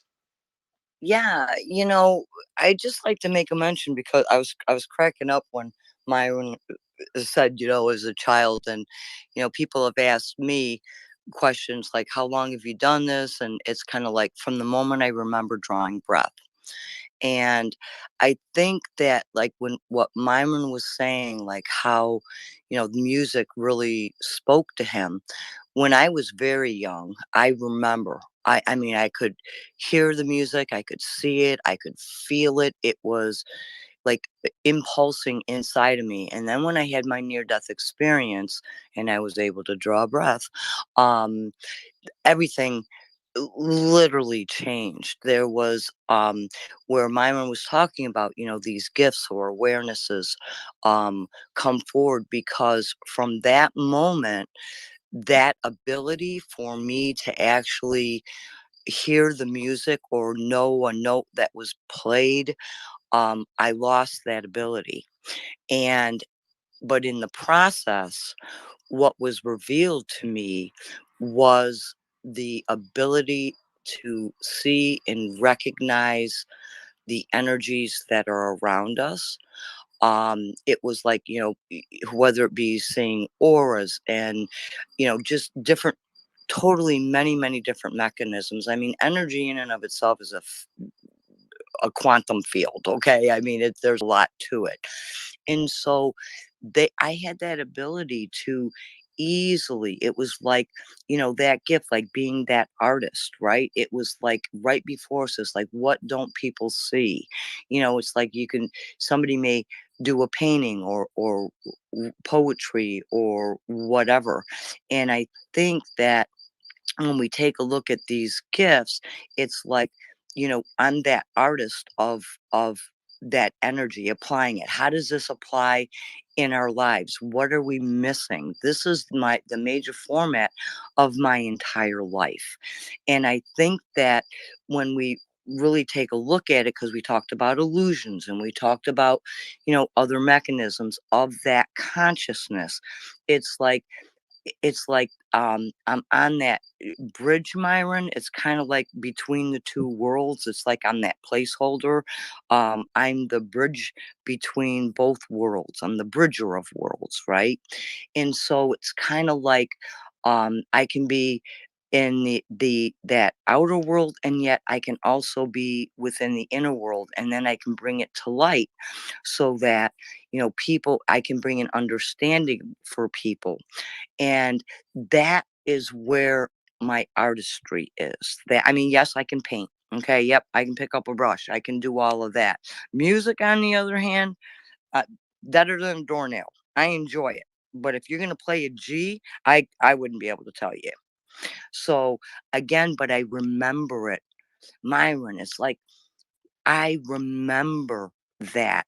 And in that remembrance of the freedom that you can perceive or feel in the music is the exact same thing that I feel or I see and resonate when I look at energy, natural, the laws of energy, or, like cosmic and spiritual and natural laws.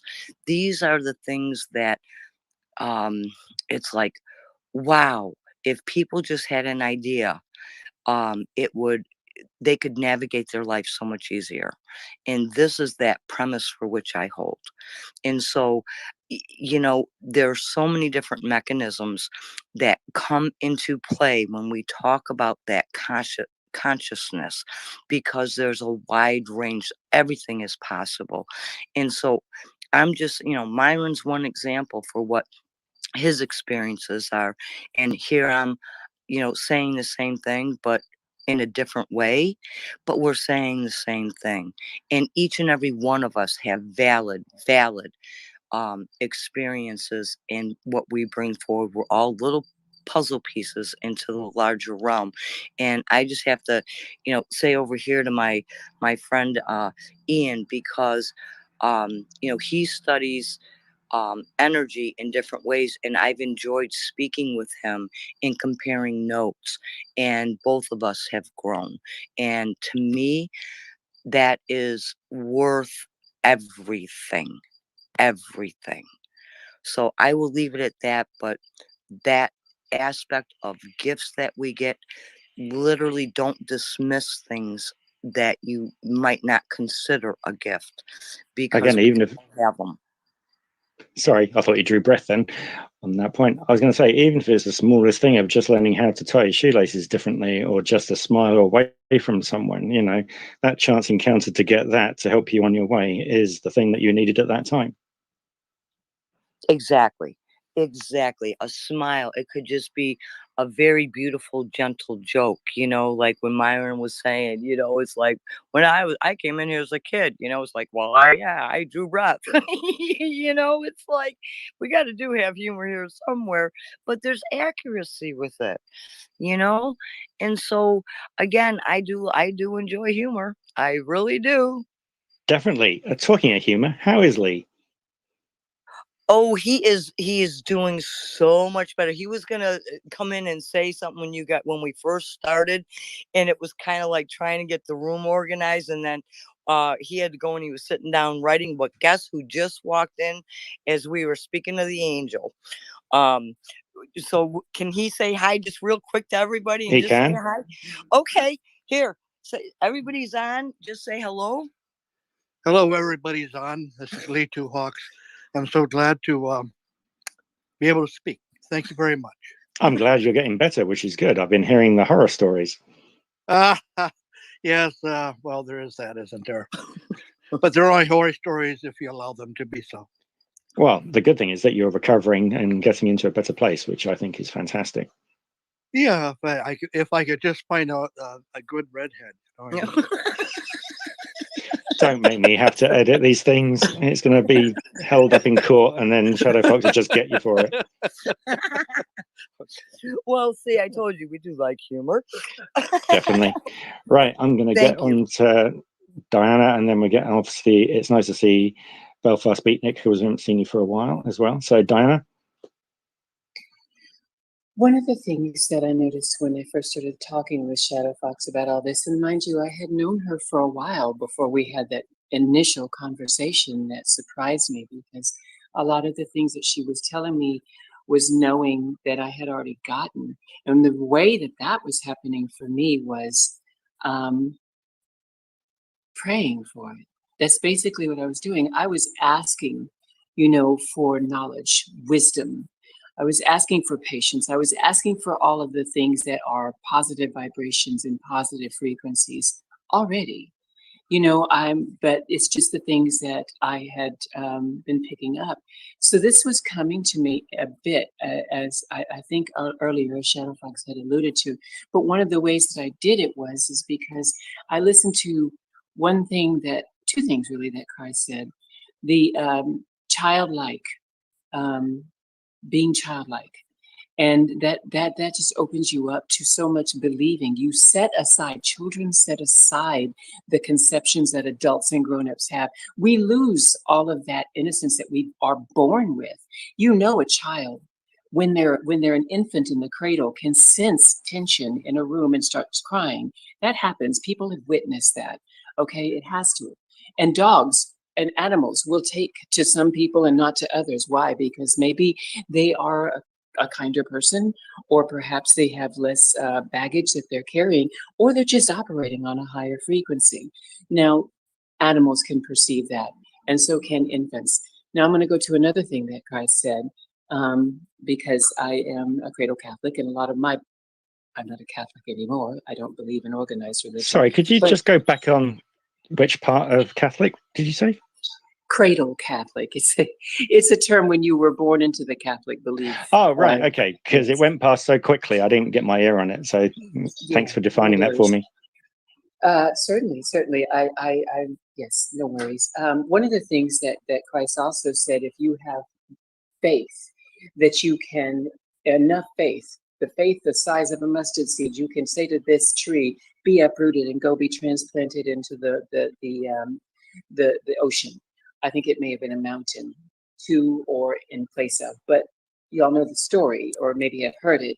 And the thing is that I didn't have to rely on faith, because I just believed. I have felt and seen the way, things that I would ask for and everything, because I believed with childlike innocence that it was going to come, and it did. And that's the thing that I think can set aside and can open. This may be a key that will open the door that Myron was talking about, in a way, because I think that first we have to set aside disbelief from this world, because this world, it seems like is I won't say out to get us, but out to sort of stop you getting to that higher place in some kind of ways. It seems like that to me in some cases, and maybe I'm wrong, and I will stand corrected if that's the case, although I'm sitting down. But yes, this is what my thought is just that we can open that door simply by just believing that we can.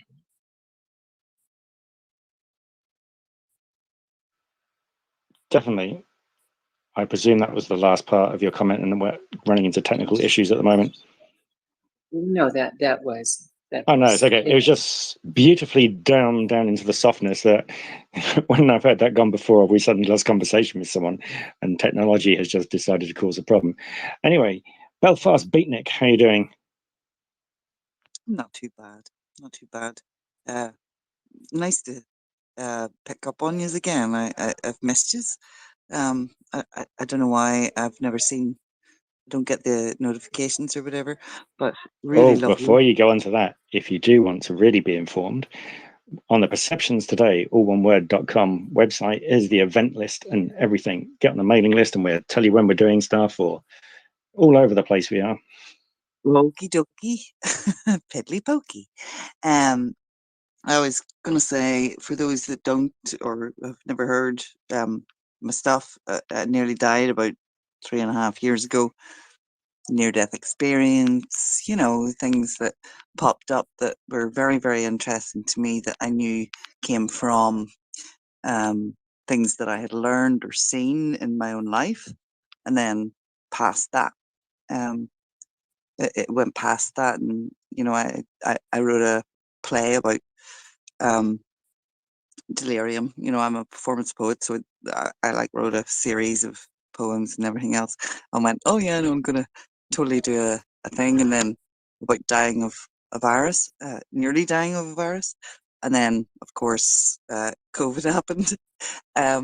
So I was just about to do my scratch show whenever lockdown happened. So I thought this was terribly ironic, but I wanted to beg the host's indulgence to write to read you a wee spoken word piece about it. It's like 2.5 minutes, I think. Would that be okay? Okay, you know that we try to keep family-friendly language, etc., etc., etc.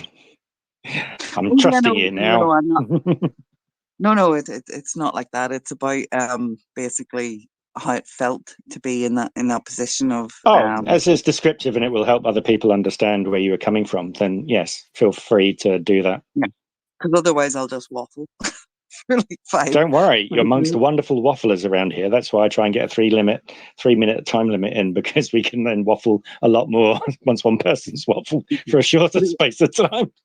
I sort of wanted to share it because of what Maro and Artisan were talking about, and being inspired and doing this sort of thing. So and the synesthesia and the music coming in whenever you're not necessarily conscious. Flashes of the cosmos, mouth awash with sand, interrupted by the voices. Come on now, squeeze my hand. The noise is all consuming. But boinging through the loop. But boinging through the loop. But boinging through the loop. The noise is all consuming, echoes round my empty head. I'm effing squeezing, woman. I think, why am I in bed? I'm jumping up to heaven, flying over devil's hell. Of a backward moving memory and imagined chapel bell. Bong, bong, bong. Awake in a stupor, aches in every bone, every muscle wasted, brainstem sitting on its own, but it's all completely normal. Nothing's out of place. I'm fighting for my life here. I've got to save some face. I'm sitting really pretty, neat as a pin, praying to the Virgin to purge me of my sin. I'm a nightmare as a patient, crabby, whiny, sickly minx. I've not been back to sleep yet. I won't let them spray the links. The pain is all consuming, stinging at my ribs. My motor skills are bollocks and I'm dribbling on bibs, but it's all completely normal. Nothing's out of place. Phone me a taxi, get me out of this place.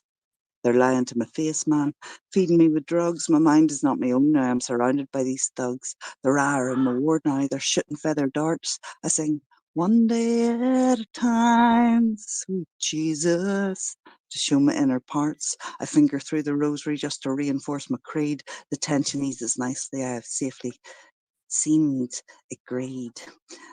It's all completely normal. Nothing's out of place. They've no notion what they're at here. Got to put them in their place. I'm trending on the Twitter, going viral as I spew with handles to me auntie with the hashtag I see you. Well, the time at Twitter's on now. My skin folds into the groove in a self-entitled story designed to coddle and self-soothe. Dreams become reality. Realities turn to dreams. Sketching on the detail, freaking self-assertive themes. Chatting of delirium and mention of the death is much too much for some folk, and an extra tax on breath. So I'll say, it's all completely normal, because you don't want to hear the truth. Now we've all fought for our lives here. I don't want to sound uncouth. That was awesome. Wow. Thank you. Very much on point.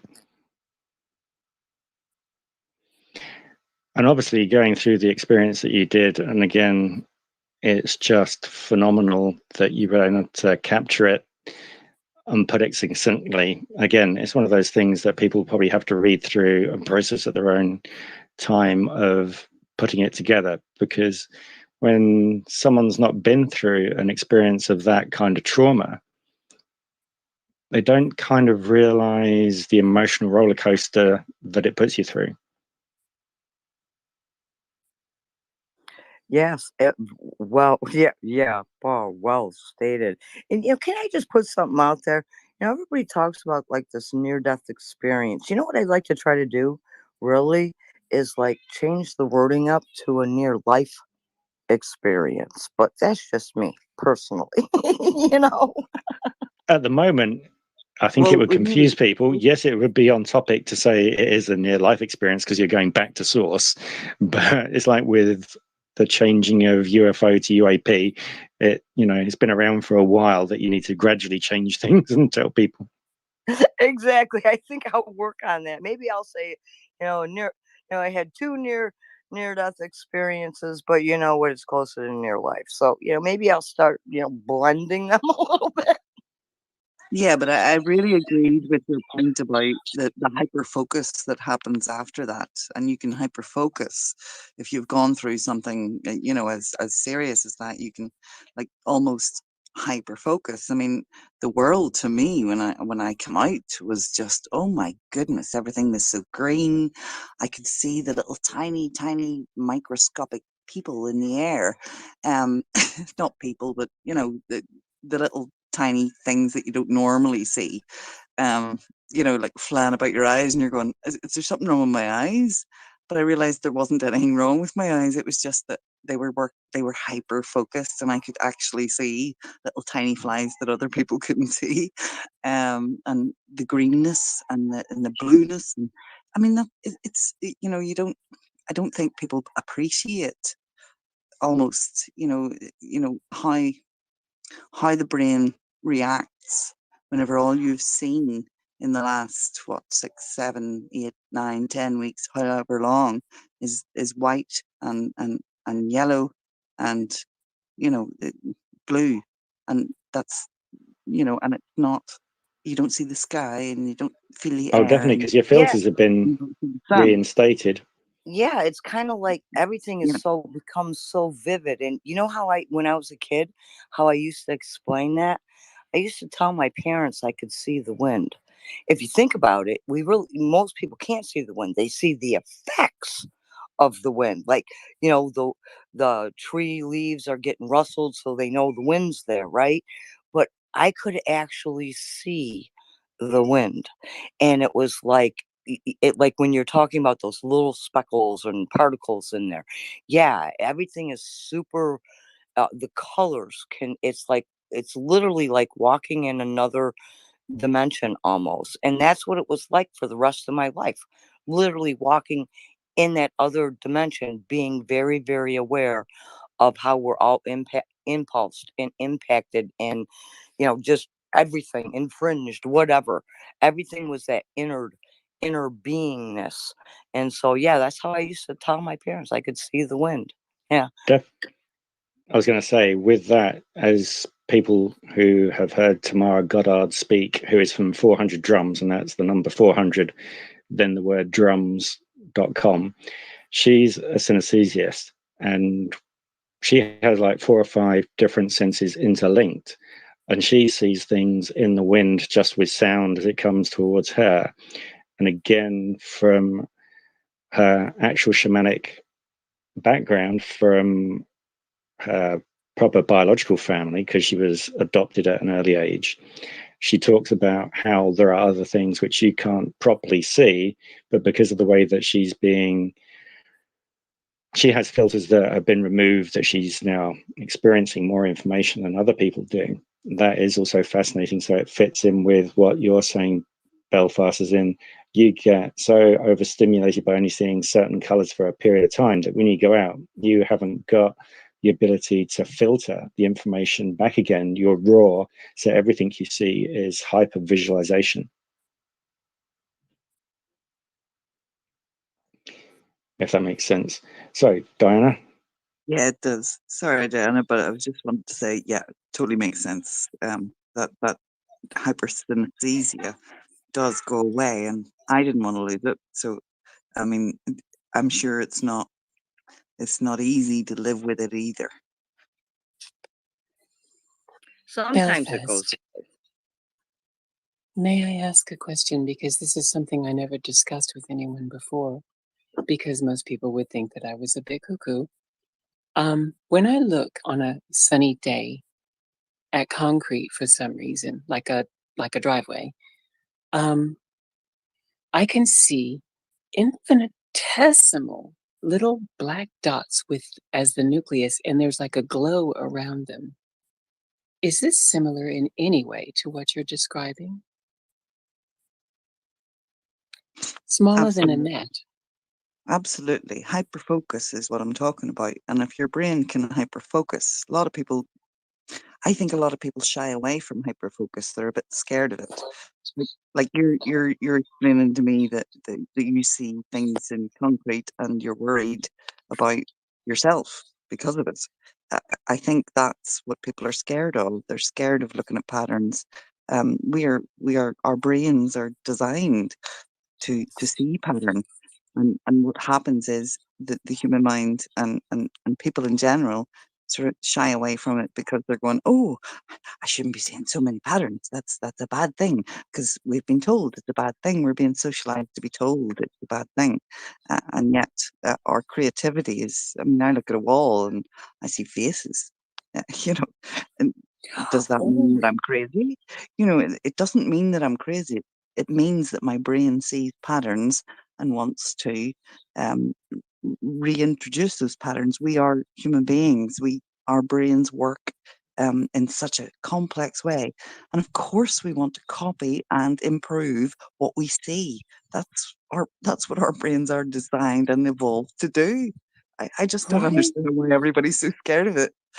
I love it. I have to say though, I will stand there and stare at them, you know, and everything. And I thought I was seeing atoms, and I was thinking, well, this is strange, but I love it. Actually, I can look at a grease stain in the garage and think, I see a face in that, you know, and things like that, if that's what you're talking about. But yes, I understand, and I actually love It's not patterns. I studied art in necessarily college. So. supernatural. It's not necessarily supernatural. That's what I'm saying. It's a completely evolutionary explanatory thing. Sorry, I know explanatory is Well, not yeah, a word, because but obviously you don't want to die, so you got to recognize faces and predators and all the bits and of pieces. course. There's a I beautiful mean, I'm thing looking that at a wall. I'm looking at a wall right now while I'm talking to you. Out my back garden, there's a little wall, and I see like a giant there, and I might go and chalk him because it's a different pattern than I've seen before. You know, definitely. it's patterns. Our brains are designed for patterns, and I some got of a us beautiful just see thing from much Ian more that I'll patterns bring than others. in before we get to spiral. I mean, obviously, Belfast, you're talking also pareidolia, where you're looking at shapes in that manner, which the brain recognizes. So if you don't mind spiral, I'm just going to bring Ian in and talking about the hyperfocusness of the brain of not actually being in your head at the time of picking up the patterns that we were discussing before, because I think the room would be open to what you were saying about that.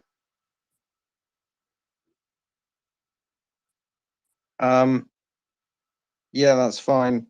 I was just going to say, I don't know if the hyperfocus that I was sort of mentioning was similar in any way to what Diana was talking about, but if I concentrate on an object for long enough, I will start seeing different things to the point where it won't look like the object anymore. It just becomes a sort of swirl of like colors and sort of patterns and weird sort of layers of color. But if I blink or something like that, it'll snap out quite quickly. The problem I have is more like mental hyperfocus, where yeah, you just get completely locked onto something, and then that's it. And if it's I don't know, anything, could be anything. I don't know, drawing a picture, reading a book. Yeah, once you're in that zone, you are in that zone, and nothing else matters around it. But whilst you're in there, I find personally that inside my own head, I can just create any sort of world I want, and I can work within that world to any sort of degree or depth that I like. I can visualize anything I want extremely well, to the point where I can, let's say an apple or something, I can explore every millimeter of that apple perfectly in my head when I'm in that mode. And I can like think about how I want to slice it up and where I'm going to slice it. It's yeah, it's a really weird space. But in terms of yeah, the visual stuff, I guess so. But I think I'd be making more of a conscious effort if I was going to start experiencing. But you're also visuals and saying things like at that. some stages, you're not actually using your own eyes to actually look at these small items. At some stages, you disconnect basically from your own head, and then you could be almost having like a microscope kind of vision onto something at a Yeah. distance, which you couldn't do. So this is what I was thinking about, way that Belfast Beatnik and also Diana is talking about, how they suddenly get into that really small detail, which you were discussing. That's super possible. I'd forgotten about that. So I think that's a form of remote viewing, and the mechanism that you're doing that with would be your third eye. So if you're experiencing that regularly, or I don't want to say regularly, but like it's not something that happens infrequently. It's quite common for you. Within that, that would say that your third eye is kind of operating, as in being on some level, assuming that what I'm saying is correct. So you are looking at the object through that, as well as being able to visualize it through your regular eyes, and that depth of vision where you can just like zoom into the macro level. Yeah, you're doing that, but you're looking at it with your mind, with your consciousness. So there's no limitation on what it is that you can view or see with that method. But I would put that to some sort of shallow form of remote viewing. But that is something that, well, I can do it, but it's not something that I can do on command per se. It happens probably when I'm not really expecting it to happen, but it's a similar thing, except when it happens to me, it's rather raw and intense, and it goes from sort of 0 to 1,000 all at once. But like I say, it really depends on what I'm doing. So if I'm like zoning out or meditating or something like that, but I'm still somewhat conscious, and then I'll definitely have an experience like that.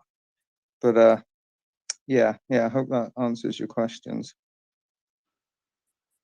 I thought it was valid to put in there spiral. So we get to spiral and then we go to Myron. So hopefully that kind of idea, that you might even think back on some of your memories, anyone who's in the room or listening, that you might have actually had this kind of, why am I actually looking at it so close when I couldn't actually do that because my eyes only look at this distance? And you might figure out something which has happened to you before as a child, or even just 2 seconds ago. So spiral, feel free. Hey, thank you. Yeah, I love that, Ian. Whenever, just before you said apple, I was thinking of an apple too. And my brain was like, what color is my apple? Does it have a leaf? Yeah, I love patterns for sure. And just while we've been talking here, some memories that I've had from the past of patterns that, well, one of them, I described it as a holy moment. And it only really happens when I'm in the woods. And I could be just walking along, and then suddenly it's like everything goes silent, and I'm struck by the beauty and the fractals that are all around me, expressed in trees and flowers and sunlight sparkles, and the asymmetricalness of everything as well.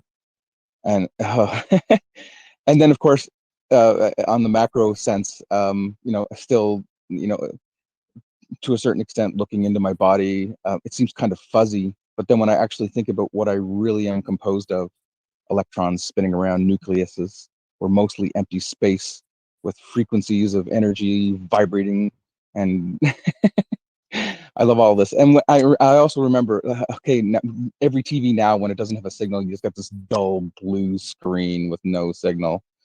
And before, we used to have this lovely snow that, as far as I know, actually came from the heavens. It came from space. All of these interference signals expressing themselves in the TV, and I would stare at it sometimes and be able to see either like octagons or moving triangles and shapes, and I knew they weren't on the screen, but I could see them whenever I looked at it. And I just wanted to mention those things because we're talking about patterns, and it felt good to think about them and want to express them.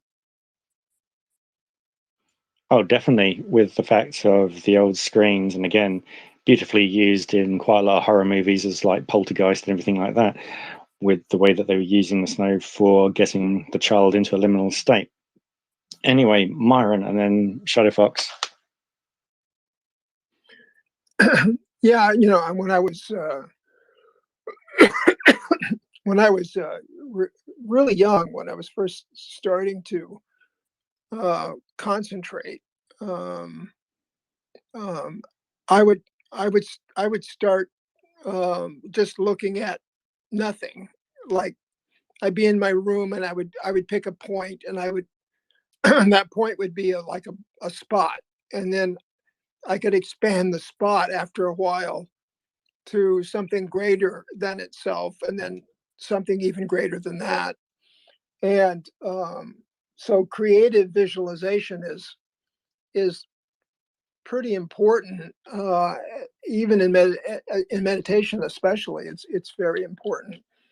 And I noticed that the more that I visualized and spent the time, sometimes it took hours and hours to get this point to expand to something greater than itself, whether it was a geometric form or colors or whatever it was.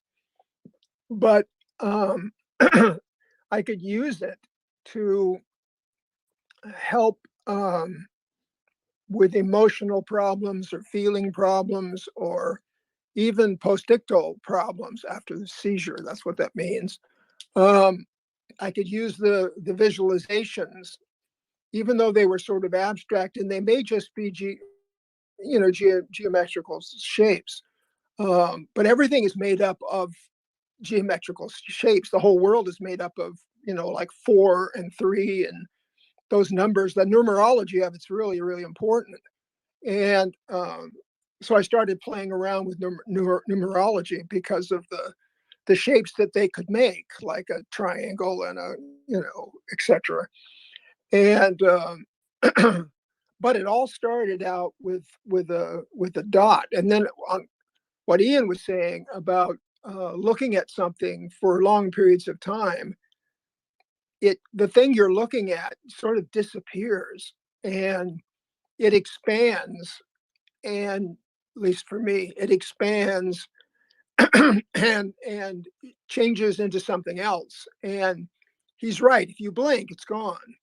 But if you can hold it, you can again utilize that for physical healing, emotional healing, connection to the other, as I call it. Those are my childhood terms: connecting to the other, which was always to me unconditional love. It was since my real love was always conditioned to certain behaviors. When I could hold this image, regardless of how abstract it was, I always felt sort of unconditional love as part of it, so I could actually use it for healing parts of my body. And then later on, after I was hurt in the military, I would use it to focus on the trauma of the location of the injury, and it would eliminate it. It would just go away. Now it would come back, but then it would eliminate it. And as long as I kept the visualization going, the creative visualization of healing going, it would continue to function in that way. It's just like when I would use creative visualization to make an art piece, I could do it to heal myself, especially the pain in my left side, which is considerable. And it's never gone away, but I can keep it under control and heal it by creative visualization. So I just wanted to add that. And also, I've used pattern recognition visualization for psychological healing as well, and anxiety reduction. There's something about being quiet, sitting in my room downstairs in the dark, because it's dark down there except for some Christmas lights that are on. And then I can sort of let the whole world go. And while I'm doing that, the anxiety that I have, or the pain in my left side, which comes and goes. And either I forget that it's there, or it eliminates it, one of the two. And then I also noticed one other thing, and that is that the more of this that I did, the easier it was for me to interact with other people, especially in my support group, in the epilepsy support group I was in. I would visualize them as a group. And there were about 20 people in this support group, and I could visualize them in the group in my downstairs study. And then they would become just color and shape and form. And then when I saw them again, my feelings for them had doubled for some reason. I mean, all of a sudden, my love chakra, the heart chakra, had opened further just because of the visualization exercises. And that was not my intent. It just happened. And every time I used it for, let's say, something at work, I mean, I was in a very high stress job, and people would just be tearing my heart out on the phone about problems they had. And instead of taking that personally, I would deflect it with visualization. I would just let it be deflected, and I would listen to what they said, and I would sympathize with their position rather than be defensive or angry about what they were saying. And every time I used this technique of visualization, it would obviate their ability to break down my own centeredness.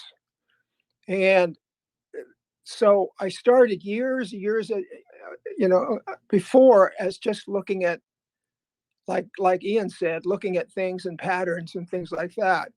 And then I found that if I did that, I could use it to offset stress and people screaming and yelling at me that their phones didn't work or whatever, and or some subordinate that I had. But you have to say that comes from the fact that you're working for a phone company, not just someone's phone was playing up. Otherwise, it makes a strange context. We had all the studios in California and all the hotels in Las Vegas, and you can imagine the kind of stress that the Burbank studios could put on you if it wanted to, about getting their phones repaired. And they would be screaming and yelling and gnashing of teeth. And most managers go out pretty fast, and because they just can't stand the stress. And I found by using visualization of, while they're screaming and yelling, I'm visualizing love instead of visualizing the problem. And I'm telling them, yes, we'll work it out. Don't worry. We'll handle it. And I wasn't being condescending. I was actually concerned about what they felt. And I wanted to help them. And I wanted them to know that we were going to eliminate the problem. But I also wanted to eliminate the stress in my own body, because that stress can just kill you after a while. And so true on that, yes. So anyway, to wrap this up, creative visualization throughout my life has really helped me in almost every area of my physical body. Never mind the ethereal. There's all of that, but that's another whole subject. I'm talking about the physical body, the pain of my left side, which was very, very injured and has really never recovered. And then the recovery that I do have is connected directly with creative visualization and healing. And the psychological part of it, which is as much a part as the physical part, is also been healed through visualization. And then when it popped to unconditional love, which took a long time, but it actually finally popped to that. Then then I noticed that things that used to bother me a lot just didn't bother me anymore. And it just didn't make any difference. I felt more compassion for whoever was talking to me than I felt anger or resentment or any other negative emotion. That there was something about that alchemical process of creative visualization that opened another doorway to another way to deal with physical pain, emotional pain, trauma, all the rest of it. And I use it today all the time. I mean, I'm hurting most of the time, and when I have seizures, I have problems with that, so I have to deal with that as well. And then there's migraines after that. So I use all of these techniques. I also use Tibetan bells and other things, but it's this visualization of the ultimate of love, and starting with the shapes and forms and colors of abstract things that just kind of turn into these wonderful intersections with the power of healing or the power of restoration of emotion that has been from some trauma. All I can tell you is it really worked, and it works for me anyway. And it saved my career when I was working, and it helps me with my pain as I'm getting older. I'm almost 80 now, and so I have a lot of discomfort, but I try not to connect to the discomfort. I try to love it away, so to speak.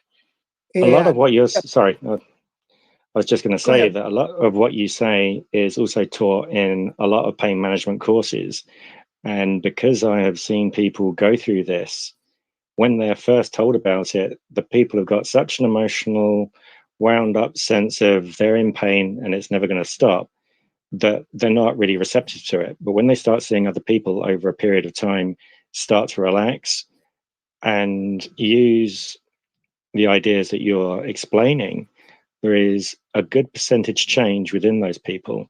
And it is really good to see that once you get over that hurdle, okay, you may still be in pain, but it's not taking as much. Plus, your personality changes to be in a better mood to help people instead of being prickly and trying to chew people's heads off as soon as they talk to you. Not you personally, obviously. Yeah, that's absolutely a fact. So, so I'm very grateful for that. From the very beginning, this little dot that I used to open, and then seeing all the forms and all of that, to all fast forward to for all of the emotional, physical, spiritual healing that it manifested. There's no denying that those things work. I doubted it when I was younger, and then as I got older and opened myself up to it, all I know is that it works, and then it started working. The more I accepted it, the more it worked. I know that that's pretty obvious, but it wasn't obvious to me. And the more I denied that it existed, though it didn't work. But that was obviated pretty fast, and I found myself in a place where I could deal with my pain. Like I have a lot of pain today, for instance, on my left side. It's very bad. And I'm using my visualization process. I did it this morning to obviate the pain and heal it. And it works. So pain management, that is something they teach in pain management, but most people don't know how to use it or don't use it. They go back to medication.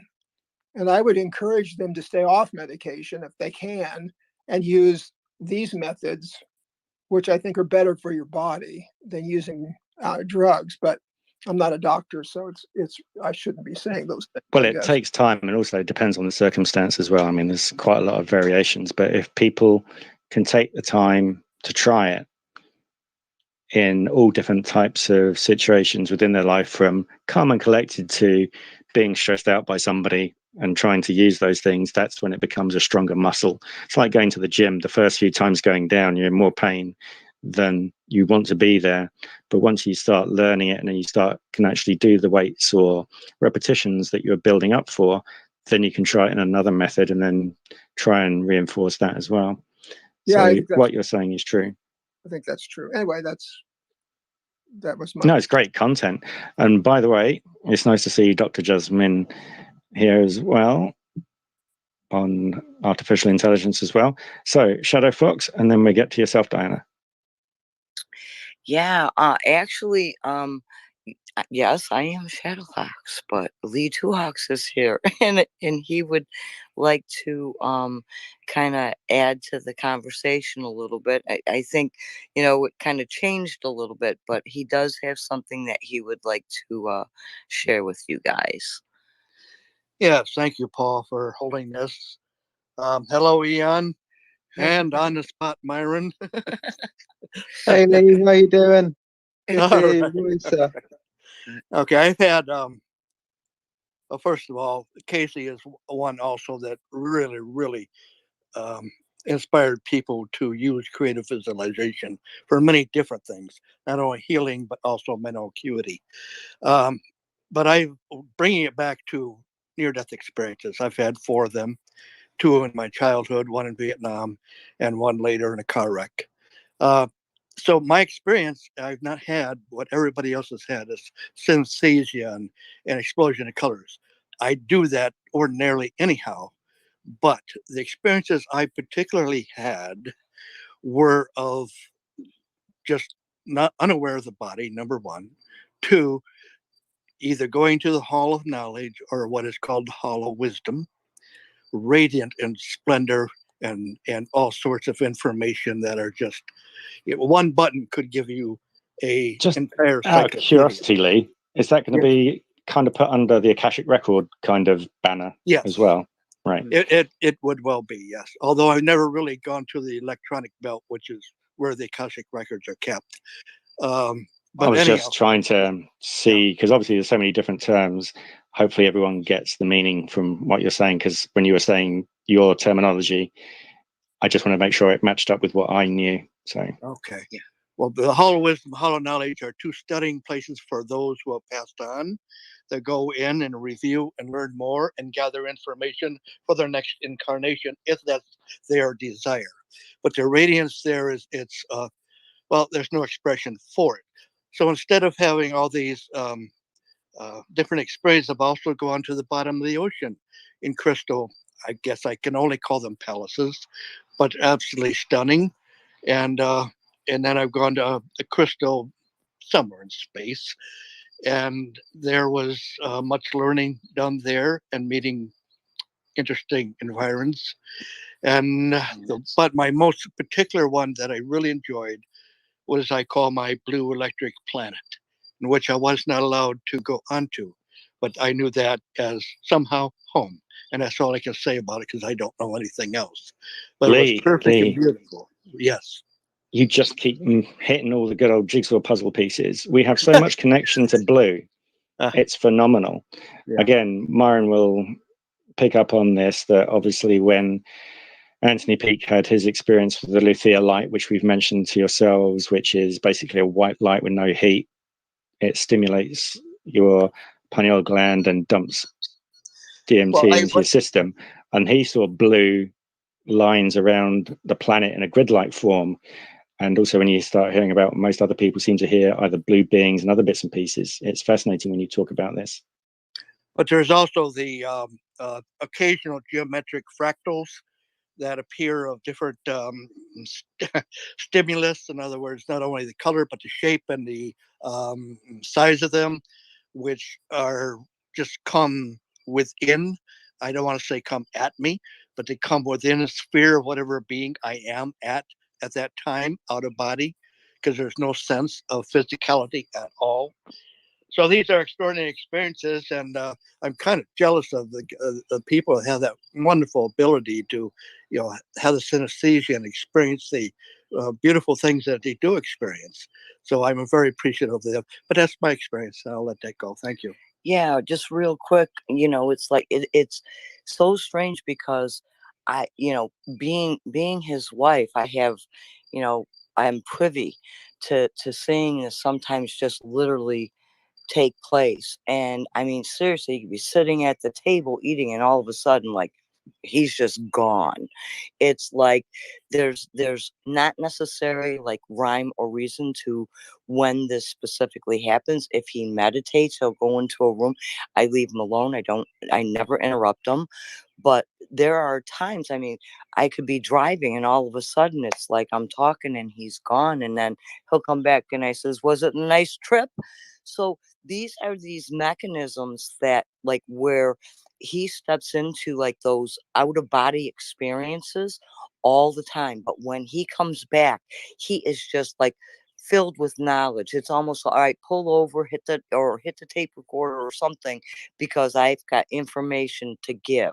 And he is so fascinating truly to be around, because when this happens, it's like, oh, okay. Or he'll get up from the meditation and just start sitting at the computer, and then he starts writing, and he's not like Lee at that, like Lee Two Hawks. He's not like that person. He's like out of body, and he's literally actually writing at the computer, but he has no sense of his physical body. It is so strange sometimes living in our house, boy, oh boy. So I had to put that out there, to give that little bit of a reference point for what he had presented. And I just, it's fascinating. He has these abilities to do this, and he can do it on demand. So he can definitely, if I ask him a question, and again, it's like, can you get some information from the Akashic records? Yes, he can. And he has an entire teaching on the actual premise of the Akashic records, or getting that mirror image information of the Akashic records. So it's like totally fascinating when he does this stuff. So I'll give up the mic now. I might have to get my butterfly net out and grab him and have a conversation about this with all of us in here another day on that, I feel. Oh yeah, I'm sure he will. Seriously, and it's like, and again, this is why it's kind of like when we are speaking, it's kind of like sometimes I'm concerned, like when he's talking, like he goes to those other places sometimes, and so I have to be in tune with him to figure out what is he actually saying sometimes. And I can tell when that shift comes. It's like, I wish I wonder, Paul, how could I videotape him doing this? Because you literally can see it like within his face, that I don't know how else to explain it. Well, you could use your phone in one stage and use if you've got a smartphone, you could do it that way. Or if you have a tablet, obviously, if it's got a camera based on it, you could do the same thing. If we were in a space with listening to you right now, you've got his permission, I hope. Oh, well, yeah, he's sitting right next to me. But no, what I'm saying is, like, if we were in one of the spaces, say with you, and he was teaching or talking, that could happen. That could very well happen. Oh, and definitely. It's like, huh? Sorry, I was thinking back to the time when Myron went through one of his episodes at the same time as he was talking to us. So yes, I can understand that these spontaneous events can happen at times which aren't set up for that. But yes, we could do it in a Zoom kind of environment, or another video-based bit where he could actually show diagrams of what he's talking about, or something like that as well. Yeah, that would be interesting. Yeah, that would definitely be interesting. Excellent. So over to yourself, Diana. Forgive me for taking up so much space in this beautiful room full of teachers, but I wondered something. this awareness is picking up momentum. No doubt everybody else has noticed it, because I think people are realizing the low frequencies that are going on in the world and how it needs to be transmuted. And the thing is that I'm learning fast how to transmute negative feelings within myself, and also to try and help others to get there. Sometimes I'll just bust into song when I'm in a space and it's going south. That's one of the things that I'm wondering if we just, this room is about consciousness resources. Isn't that all of us? Aren't we the resource for consciousness for other people? I'm proposing a pandemic of this. It goes from one person, that's the way pandemics spread, one person at a time. So, you know, people will pick up on the higher frequencies. They're drawn to it. And, you know, I'm just wondering, is this a conscious thing that we're all trying to do in our daily lives? I'm sure through art, Myron, and plays, Belfast, and things like that that's going on. I just, I'm wondering, how fast can we pick this up?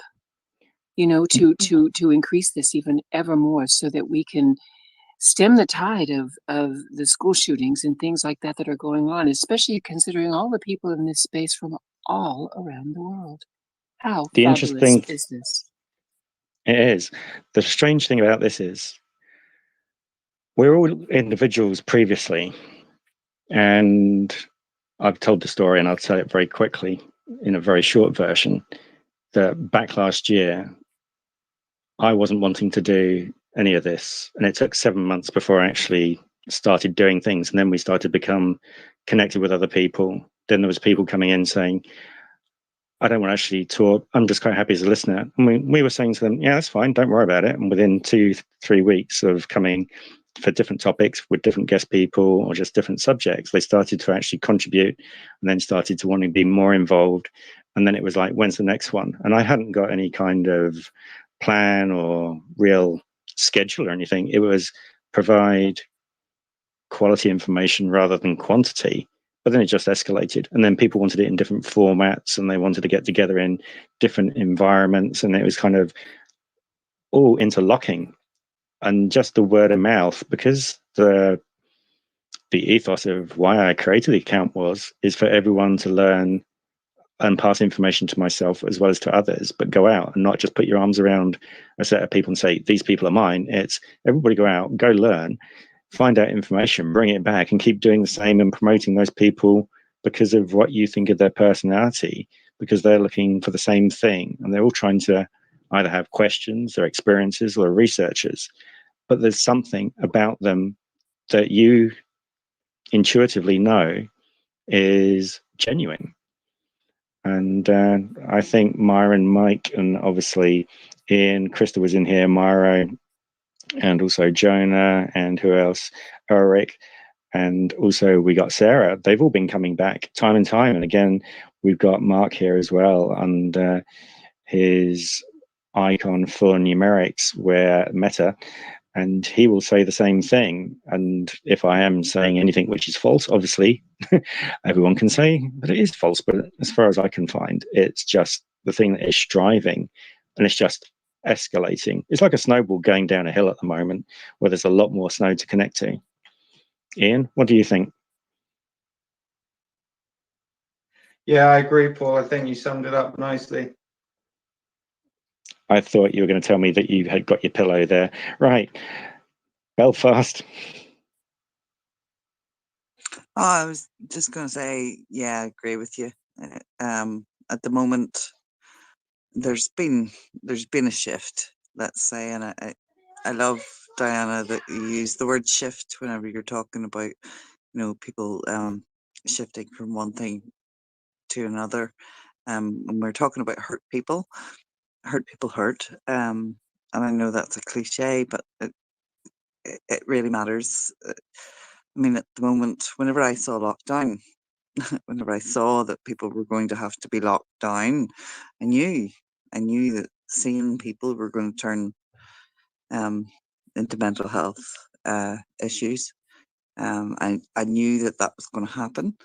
because, you know, anyone I know with mental health issues that I've known for quite a long time, I reckon they're doing actually better than people who never ever had mental health issues before, because they hadn't ever experienced isolation. They had never had to stay in their homes.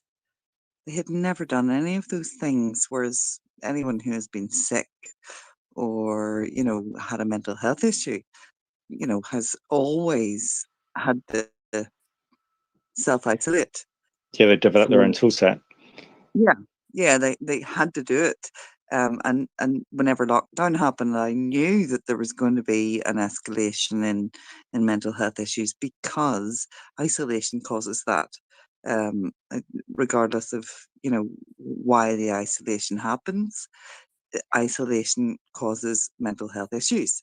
And if you do not have people around you to bounce off and to argue with you or to agree with you or to flatter you, whatever it is you need, um, you'll find that if you are isolated, it, it means that you're not getting a, you know, stimulus for your needs, and that's what human beings need.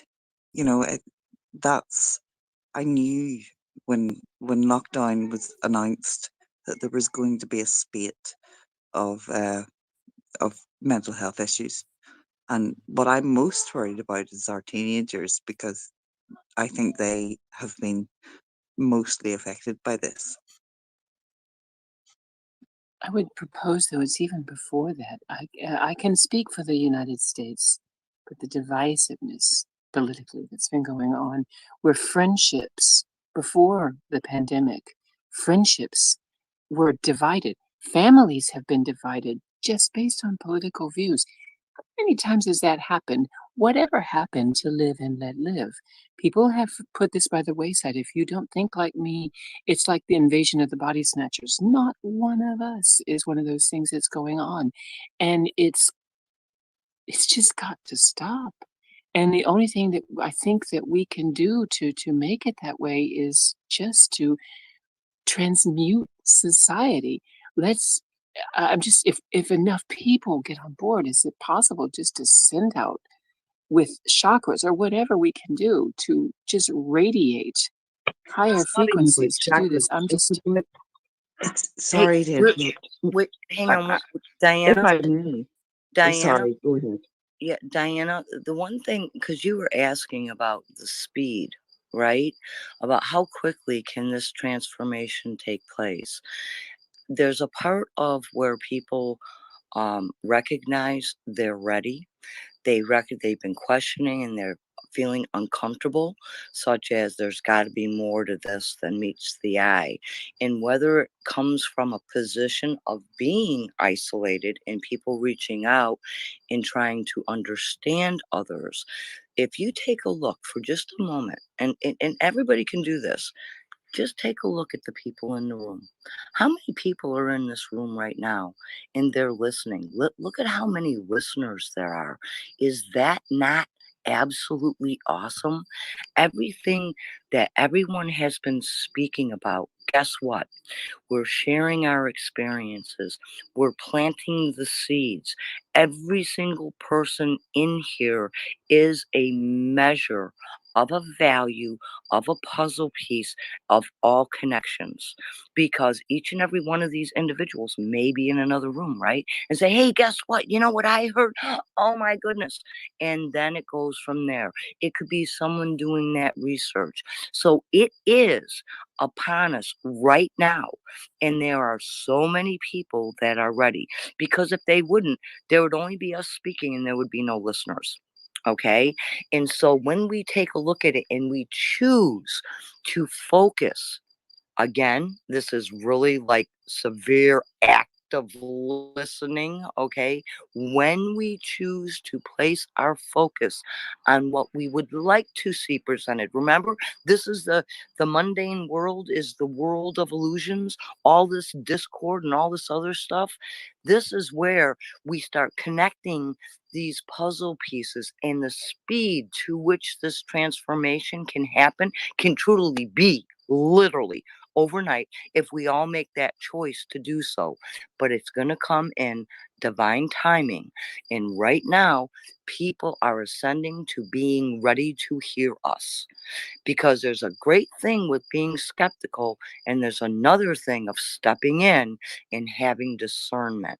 And so I will always be the one that comes from the position of the greatest possibility ever. And that is it. It is just absolutely this day, today, I will. And so we can move this forward. But Diana, to specifically answer that question, the timing is now. The timing is when, as people become ready. Some are just searching, some are already knowing, some are just learning to trust, and others are flying. So again, it takes all of us together as a community to come together and be supportive and share this wisdom, share our experiences, our research. And this is what Paul was speaking about. This wasn't something he necessarily cared to do, but you know what? Because this was a requirement, he stepped into that role, and look what we have. It's awesome. Sorry, Paul, had to do it. Yeah. You always take me by surprise when you do that. No, but it's nice of you to say that. But it is the thing that is really strange with how it has escalated, with the way that we've all connected organically, and we will organically connect with even more people in this way. So Mark, and then Spiral, then Myron. Hi everyone. Yeah, I'm right there with you with those comments, Shadow Fox. I look at it as, yeah, when you're willing, when you go willingly, you're going to open up to it. Many feel like they're being pushed, but the river is still the river, and it's there. I think it's part of, it's part of the great letting go and the great remembering. I think that the pandemic has caused a lot of people to self-reflect. Many of us that are speakers in this room self-reflect on a continual basis. And that's where we kind of question, what is real? What is illusion? What is self? What is consciousness? It's the ability to ask those questions. And as Myron was talking about this cosmic consciousness, that is us too. And it's the remembering that we are cosmic consciousness. We are part of this great unfolding, this blooming. And I think what I was sort of coming to understanding was, it's when we synchronize with the blooming of the cosmic consciousness, that's when we connect. That's when synchronicities start happening. That's when these rooms start, we start, each and every one of us start coming and connecting, and we become greater than the sum of our parts. And that's, again, part of what I like to call the great us narrative, and growing into that consciousness. And there are no limits at that point, other than the limits we place on ourselves. And I think the conversations we had earlier, I had kind of taken notes. Sorry, I'm coming in a little bit late, but I've been listening all this time because I had to pick up my daughter. But I wrote down, be mindful of the maps that we limit our definitions of our consciousness from others are our own. Maps have limits, the territory does not. And that's the great cosmic consciousness, has no limit. And I think the thing is, when we were talking about science earlier, science puts things in a container. And I'm not knocking science either. It's a way of creating maps, but they should not be contained. It cannot be contained. It's the great infinite, and the infinite cannot be contained, when you realize, and you come to the realization of that you realize that we place the limits on ourselves, and we're just waking up to that fact that with that childlike sense of wonder that you are talking about, Diane, is part of the key and the ingredient to allowing our maps to become more liquid. And we're co-creating them together because certain ones are not working, and we recognize they are containing our collectiveness and collective potential, holding our potential back from being connected to the rest of the universe, because all these conversations about connecting with different aspects of perception and consciousness, it's limitless. And we mature into those many limits, and we share those baton flames with others whenever we can, when someone's aware enough to let go and liquefy their map and allow themselves to redefine that. But if we're going to hold on to this containing of concepts, and these are the only ways, then we will stay in stationary orbits, and those orbits need to be recognized that there are so much more, and that we're hindering ourselves in staying within certain maps. And I'll leave it at that. Thank you for letting me. No, that's definitely wonderfully putting it in a nice mind story for everyone to visualize. You've done it so well on that point.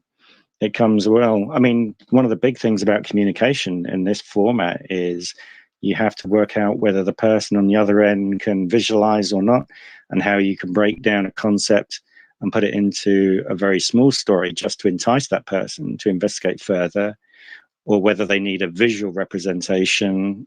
So if we use Zoom and a whiteboard or something, or a chart, that is one of the big things with these kind of communications, and whether some people absorb it better within a certain rhythm of how other people speak, because some people I know might just have a monotone voice and that can put you to sleep rather than you absorb the information. There's so many things to comprehend and take on board, but the way that everyone is sharing tonight and has done in many other times that we've been together, everyone just takes so much from it, which is superb. And thank you to everyone. I just wanted to add, I think that's what I enjoy about being in these spaces, is the fact that one of the great abilities of coming to them is the fact that you recognize that your perception and your ability to learn about perception can expand, and you can grow through others.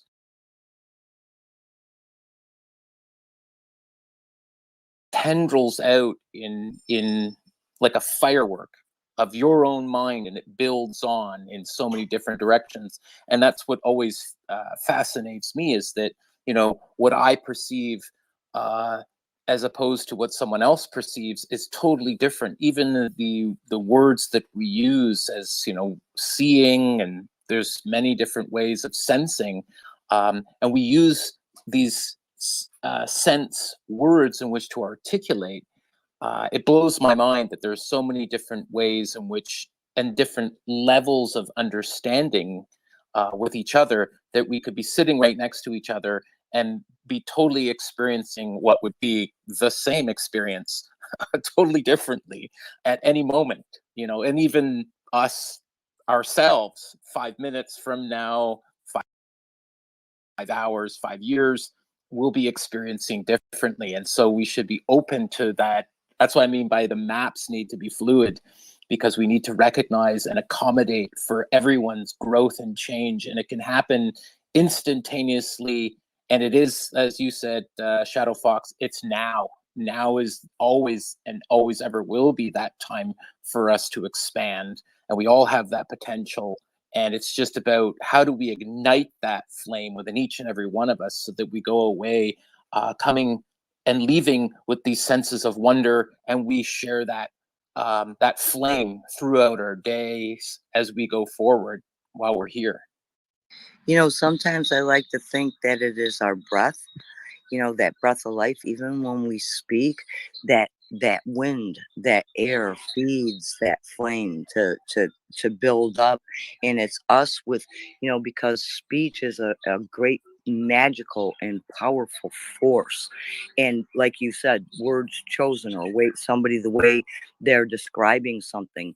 And again, each of us has a voice, each of us has a sound, a resonance, and we can very gently and gracefully encourage others, and just through our speech blow that beautiful wind, that beautiful softness, like a kiss, to someone else that can help ignite that fire within, that inquisitiveness, like the child. Truly, truly, no greater words were just spoken than what you heard here right now with him. Truly. Thank you. Excellent. So, Spiral. Mark, fantastic. Uh, it's hard to try to remember what I was going to say when listening to what you're dropping and what you're putting down. I love the space for sure. I think earlier we were talking, or it was mentioned, maybe it was Diana that said it. We either reach out to more people, and it's this divisiveness thing that's happening where we're saying like the other, the outsider. Oh yes, I remember now. So there's an interview I watched between Jordan B. Peterson and Chloe Valderi, and it's titled "Are All People Racist?" And could you give a bit of an overview of her name, because I don't know anything about her, so I'm not sure if anybody else knows. Thank you. Chloe, Chloe Valderi, Valdary, and so her. My apologies, I the video and started playing it. Can you still hear me? You disappeared for a couple of seconds. I just checked with Ian to see, did he drop out, Ian, or not? I'm back. Everybody can hear me, correct? Sorry. I can hear you now, but I wonder if it was just me. Ian can't talk at the moment, so continue, Spiral. Okay. So anyway, while they're talking about sort of like, the in crowd and the out crowd and how it relates to humans and primates, she starts talking about this thing where, like, her thing is her thing is the theory of enchantment. And anyways, you can go and look that up with her name and you'll find it. Oh no, I have an alarm now. I'm sorry, I'm being assaulted by my phone. Okay. And do you need help? Can I help you in any way with your phone? Do you need bandages? That's what I want to know. Not yet, but thank you. Actually, all right, no more tangents. So at one point in their conversation, she talks about one of the things that they try to pass along when they're talking to people about racism and recognizing other people, and she uses the term agape love, which I believe is a Christian rooted version of love, of unconditional sort of mother to child love, and how basically you have to you can't think of the person as the other or something that annoys you. Instead, you have to recognize that you also have the capacity to annoy people as well. You have to recognize that that you can also do the same things that they do.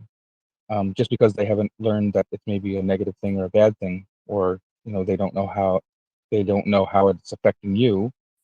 They're still a person, and they deserve love and respect. And it just seemed to ring true with them. I think Diane was asking sort of like, what's one of the things we can do to sort of accelerate, knowledge and passion, and the idea that we can wake up and be greater than we are. And well, the idea of compassion and love came to me, and I thought of this Chloe and the way she was expressing it. And I guess one of the things she drew from was the great, I think it's Martin Luther King, who had demonstrations, and he would, whenever they would have demonstrations, they would ask themselves, am I harboring a spirit of malice, or am I harboring a spirit of, like some negative spirit? And if they said yes to themselves, when they really truly asked themselves, they would not go out and demonstrate. They had to have compassion and love before they went. So, and this kind of leads me to one of my own beliefs is that, you know, unless I take care of myself, how can I help take care of anybody else? So I have to learn to love myself more. And once I get confidence with myself, then hopefully I can spread that to others and help them as well. And I'm just gaining my voice, so I apologize. But thank you for letting me express my feelings. No, that's all right on target with everything. I mean, it makes so much sense with everything, because a lot of people take a long time to get to adjust to themselves because of how possibly media or other culture influences have been put on them. So, for example, if you come from the East and you get Western culture that's showing you should be this way and it goes against your background things, you know, it can be a complete jarring environment and take you longer to assimilate, to feel how you are, to progress, rather than try and live up to something else. It's a strange environment. Yeah. And can I just make a mention very quickly on, because you had mentioned agape love, and these individuals would be talking and presenting, planting the seeds. But from my understanding, agape love is like the love of creator of everything. And so if you look at the agape love, so it's far more than what a parent would even have for a child. It is, if you think about it, if you held that love for both fractions, okay, for what we're trying to bring together, you know, the us and them, and the, you know, whatever are polling at, you know, different sides of the spectrum. If you were the creator, you would have to, by, you know, just the definition for agape love would be love both of them. So what outcome would you vie for? Right? So there is no vying on either side. It's, you would love them equally. It would, you know, but again, there's a way that we can understand agape love. When we bring it down to our human level, it's kind of like, well, do you love one child more than the other? You know, it's not, you would love them equally, or that would be the premise for it. So the agape love in and of itself, when you really look at it, comes from an octave of sheer potentiality that is, you know, it's like, honestly, in our human form, I don't believe any human can honestly understand what agape love is. It's kind of like trying to figure out and understand the size of the universe. It's just so massive. So I just thought I'd put that out there. I mean, that's my own personal kind of definition. Thank you, Shadow Fox. Thank you. I appreciate that. And I was hoping that the actual term itself, agape love, would have spurred some more communication. Thank you.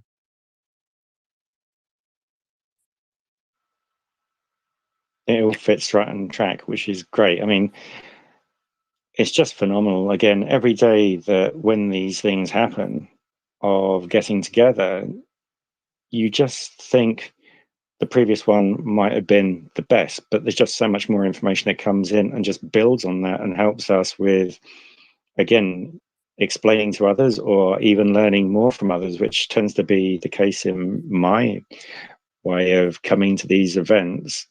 And it's amazing. I'm just going to check to see if Ian's still okay. Yeah, you know, hey, Paul, you know, it kind of is when we were talking about the mustard seed. If we take a look at agape love, if we could even have a brief idea, just a fleeting moment, you know, just an epiphany of a feeling of agape love the size of a mustard seed, there would be no wars ever. Definitely. It's always a very strange one to do because it's, yeah, I can unfortunately never see a time when it will never be, but it just, unfortunately, at the moment, the way things do work, it always seems to be that direction, which hopefully one day it will get to be the point, and it won't just go into becoming apathy at that point, because you always need something to strive for. And because when you get total apathy, you just end up sitting on the floor and expiring, which is no good. You need to be able to transverse for the better things rather than the negative things. If that makes sense to you, Shadow Fox. Oh yes, absolutely. Is Ian sleeping? Is he awake? I think he is. I was checking to see if he was still okay, but Yeah, still here. Sorry, I had a hooray! mouthwash. We will Yeah, gently lull you to sleep. Don't worry. we just gotta check on you every once in a while because we love you. He's just make a sandwich, so I had to put that in. That's his classic line, and that's going on a T-shirt for him. I'm just making a sandwich. I can't come to the mic right now. Yes, right. Okay, Myron. Okay, wow, that was a long wait. A couple of things. Agape, love, and eros and all that, those are all Greek words. And they come from the ancient Greek. And yes, agape love does mean the love of God. And eros is the love of humans to each other. And fidelio, whatever it is the love of children. So there are three aspects to love, and there's probably about a dozen more, but those are the three that the Greeks that actually hinted on. But that's not what I was going to talk about. I was going to talk about the responsibility of individuals, because the collective is not going to change. It never has. And unless some evolutionary thing takes place somewhere in the future, 1,000 years from now, 2,000 years from now, sometime, every spiritual dimension has emphasized the importance of individual journeys, because the collective journeys don't produce good results.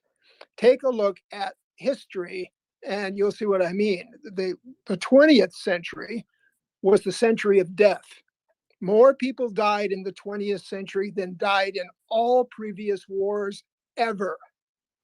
So the 20th century, with all of its advancements, accomplishments, and all the rest, even the abolition of slavery and all kinds of things from the 19th century to the 20th century, was still a century of death. And then if you go to the 19th century, that is a century of death. If you go to the 18th century, that's a century of death.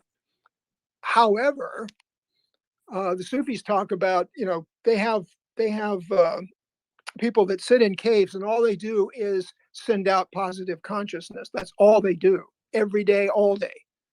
And so the individual can obviously penetrate the negative, but we live in it's a free will that we have, and people are evil. People do bad things, and they're going to do bad things. And the thing is, like Christ said, physician, heal thyself. And it's important that that I do what I'm called to do and affect the people around me as much as possible, and affect myself as well, including my clan. That would be my grandchildren, my daughter, friends that I have, this podcast, things like that. That would be my clan. And clans are a part of community, and community is part of clans. So the idea that this particular time is really difficult is true, but kind of naive, in the sense that there's never been a time when there's been peace and harmony, or even anything close to it. And during the Renaissance, when we had some of the greatest art in the world, we also had very, very terrible political machines, the Borgias and others. So on and on it goes, back through the Middle Ages, back through the Roman Empire, back to the Greeks, on and on and on and on. The concept of human history as a collective, not as an individual, but as a collective, has always been about power. The Will to Power is a pretty important book, actually. And that will to power exists.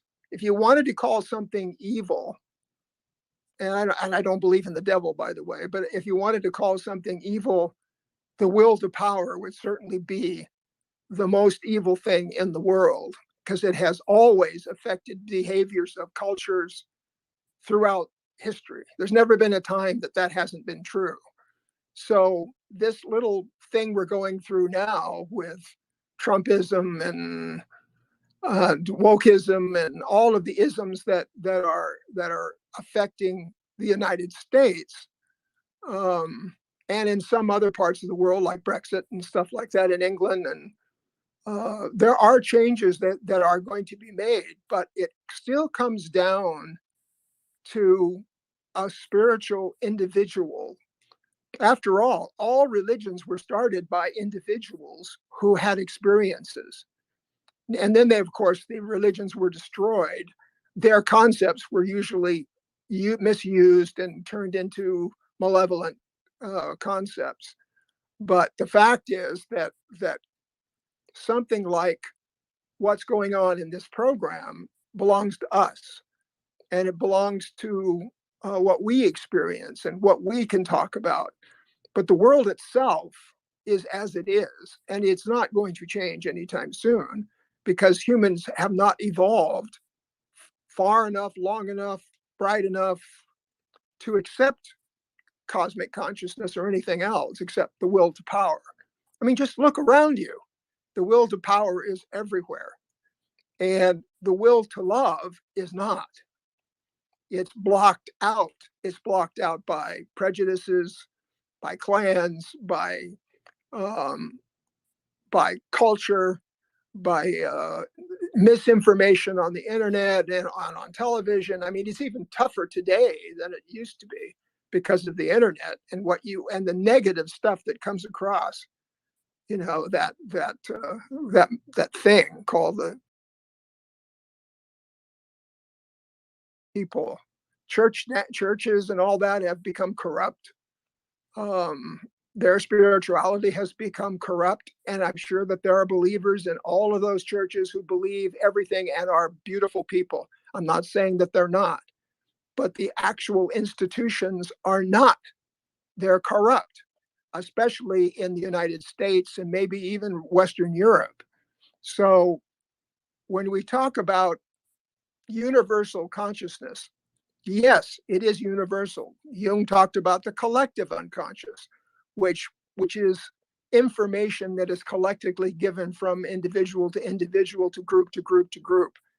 And a lot of people get those intuitions and do nothing about them. They don't act on them because they don't have the time, effort, or inclination to do anything about it.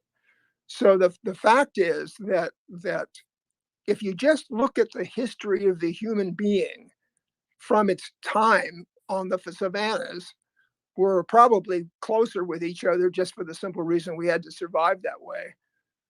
But ever since civilization has come into being, whether it's ancient Egypt or Mesopotamia or whatever it is, or Zoroastrianism, doesn't make any difference. The fact is that there are always individuals who find the truth and find the road less traveled, as that book says, and go their own way and find their own inner truth, and they find the light, and they go to that light, and that light becomes them, and they become the light, and it's a beautiful thing.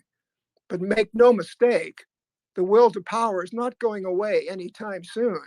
And not that I'm trying to throw water on anything, I'm just trying to point out that the mistaken optimism of collective consciousness, the collective out there, is exactly that.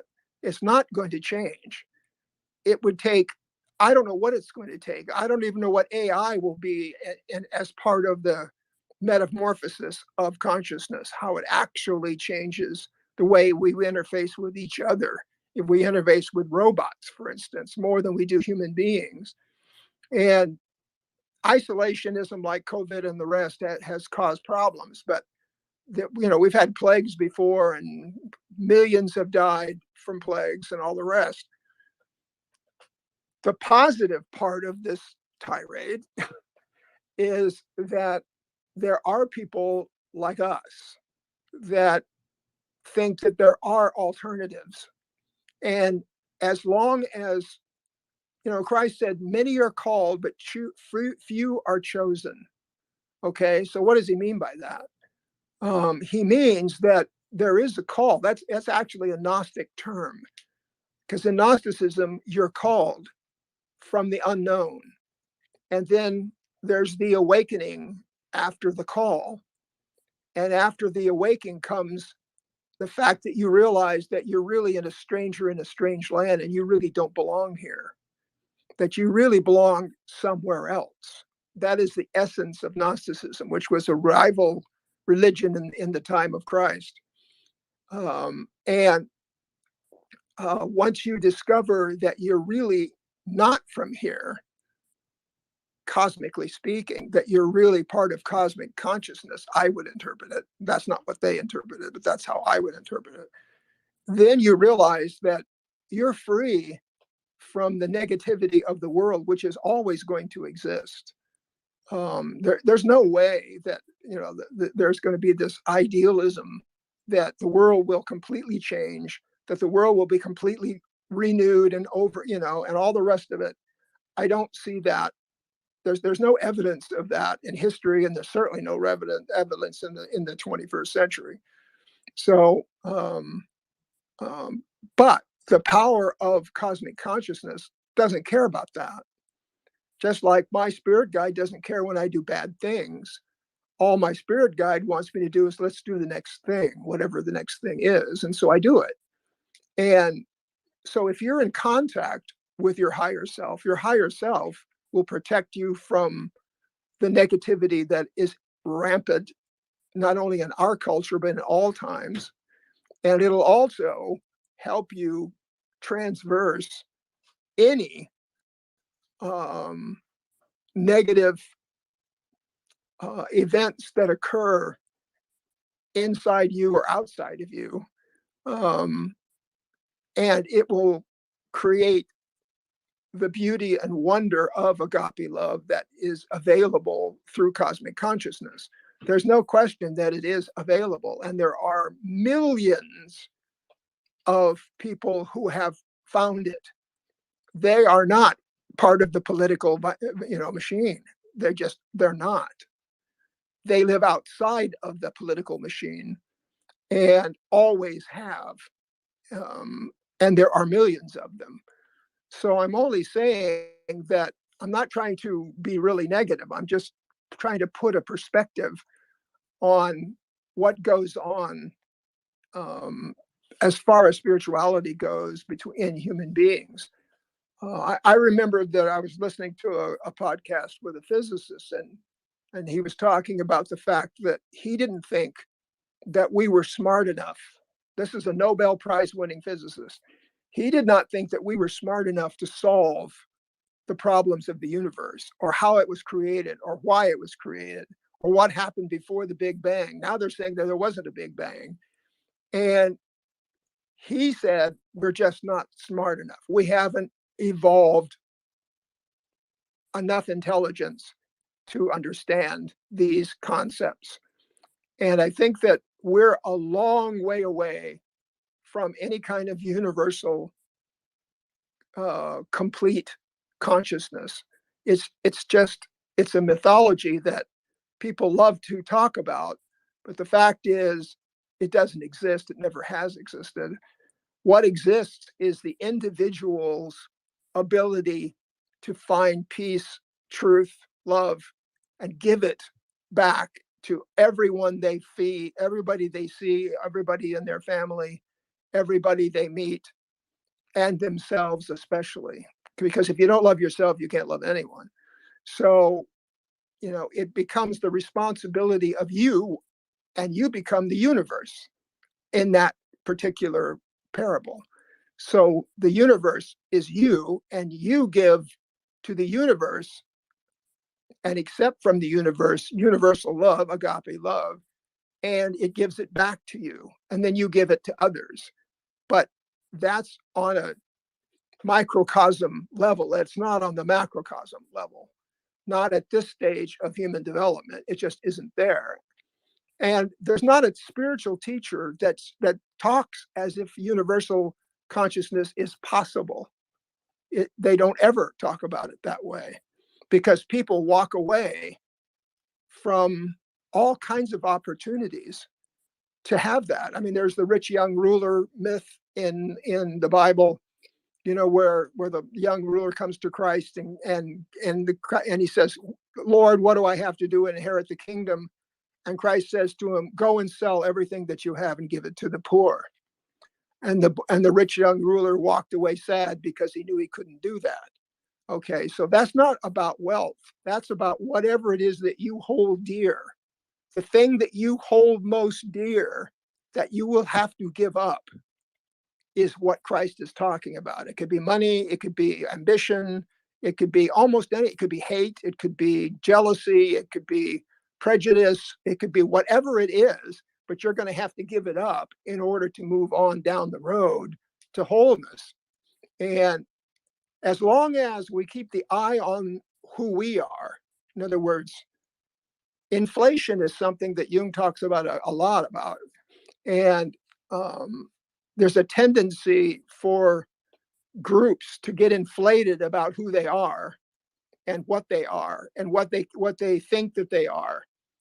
And they're really not what they're really trying to do and accomplish.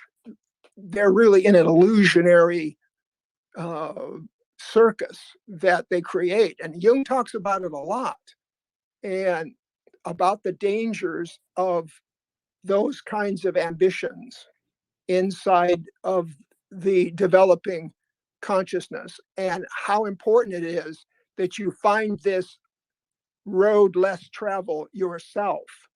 Then you can give it away to others. But until you find it yourself, you can't give it away to others.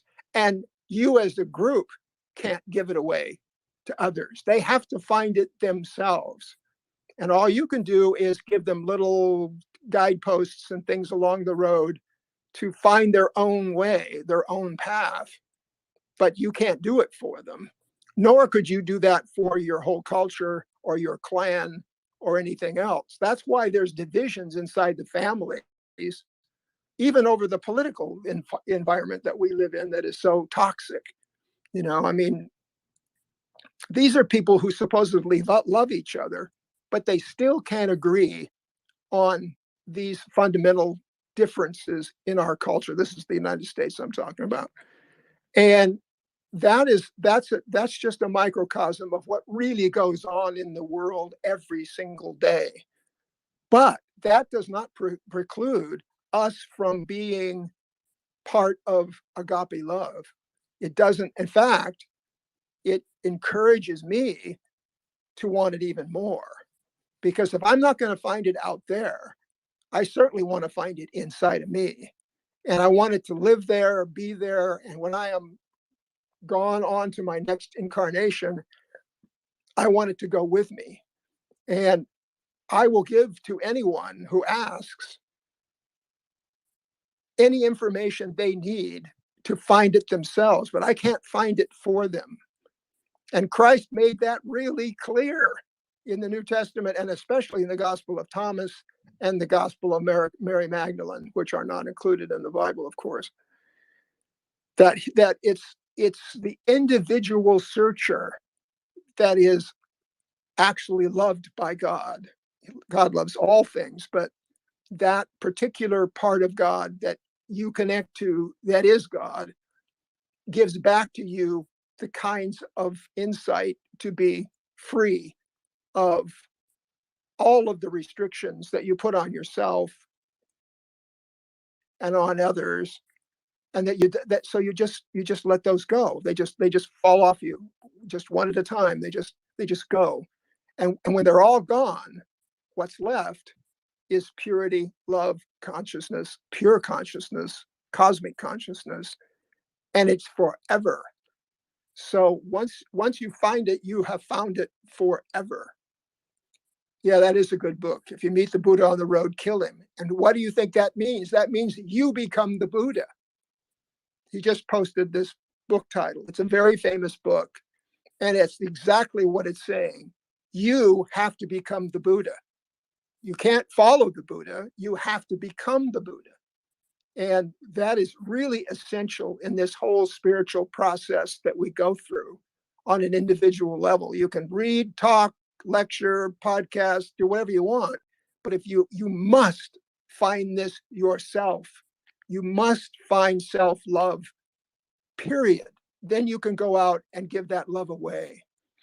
And it's a beautiful gift to give. And it's a beautiful gift to receive.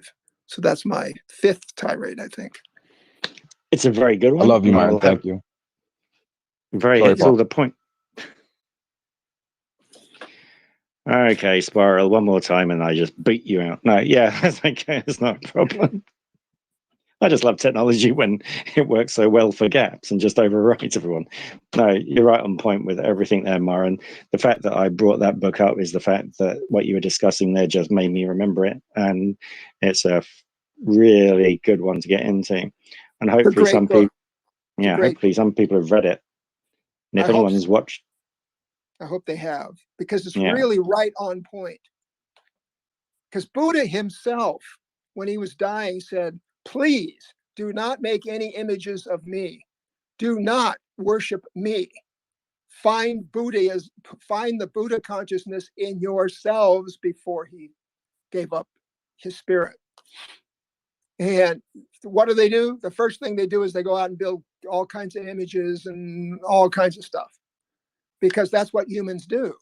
That way it deflects from their own process. And that's the one thing Buddha did not want to happen. He didn't want them to deflect. He wanted them to become Buddha themselves, like he did, like Christ did, like Zoroaster did, like, just on and on and on, whoever you want to mention.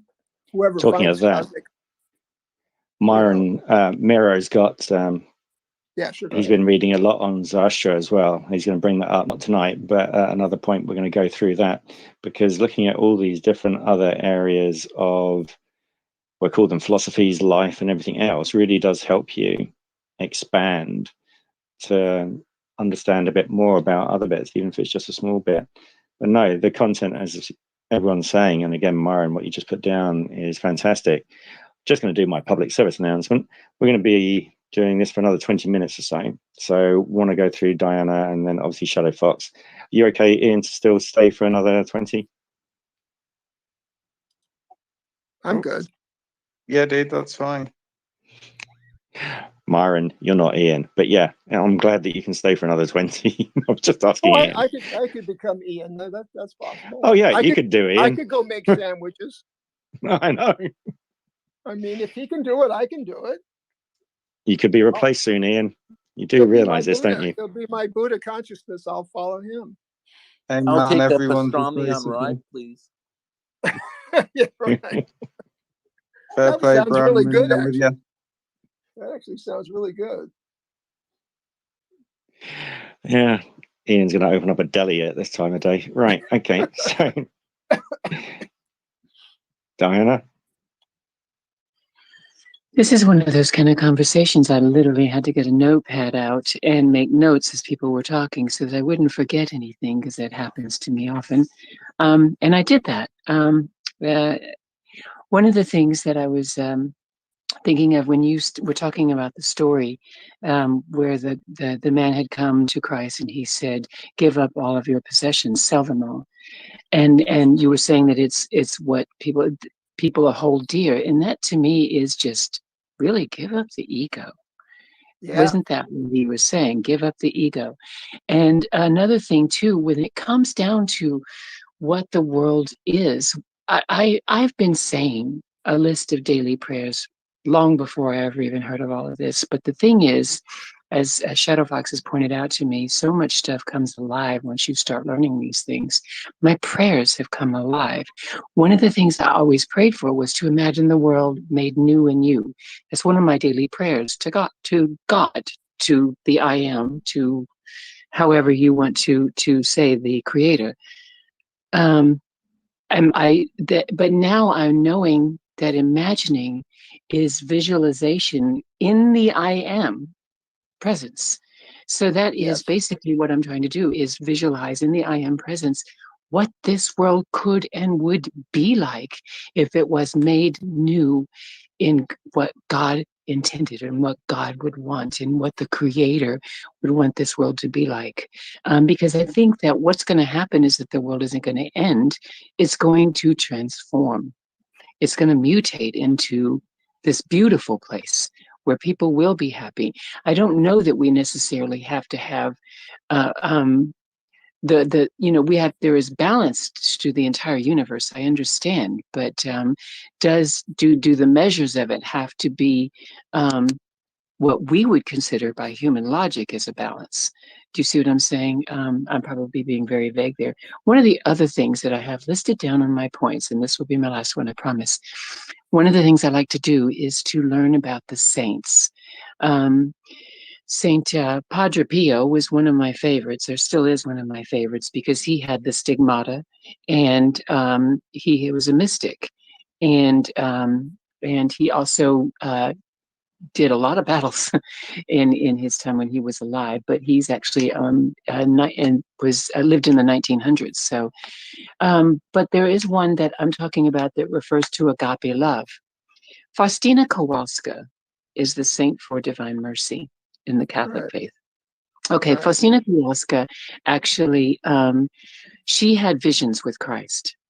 Christ came to her in her cell, in her nunnery, and one of the things that she had was this dream to get to know what Christ felt like carrying that cross up to the to Gethsemane, up to where he, it was nailed to it.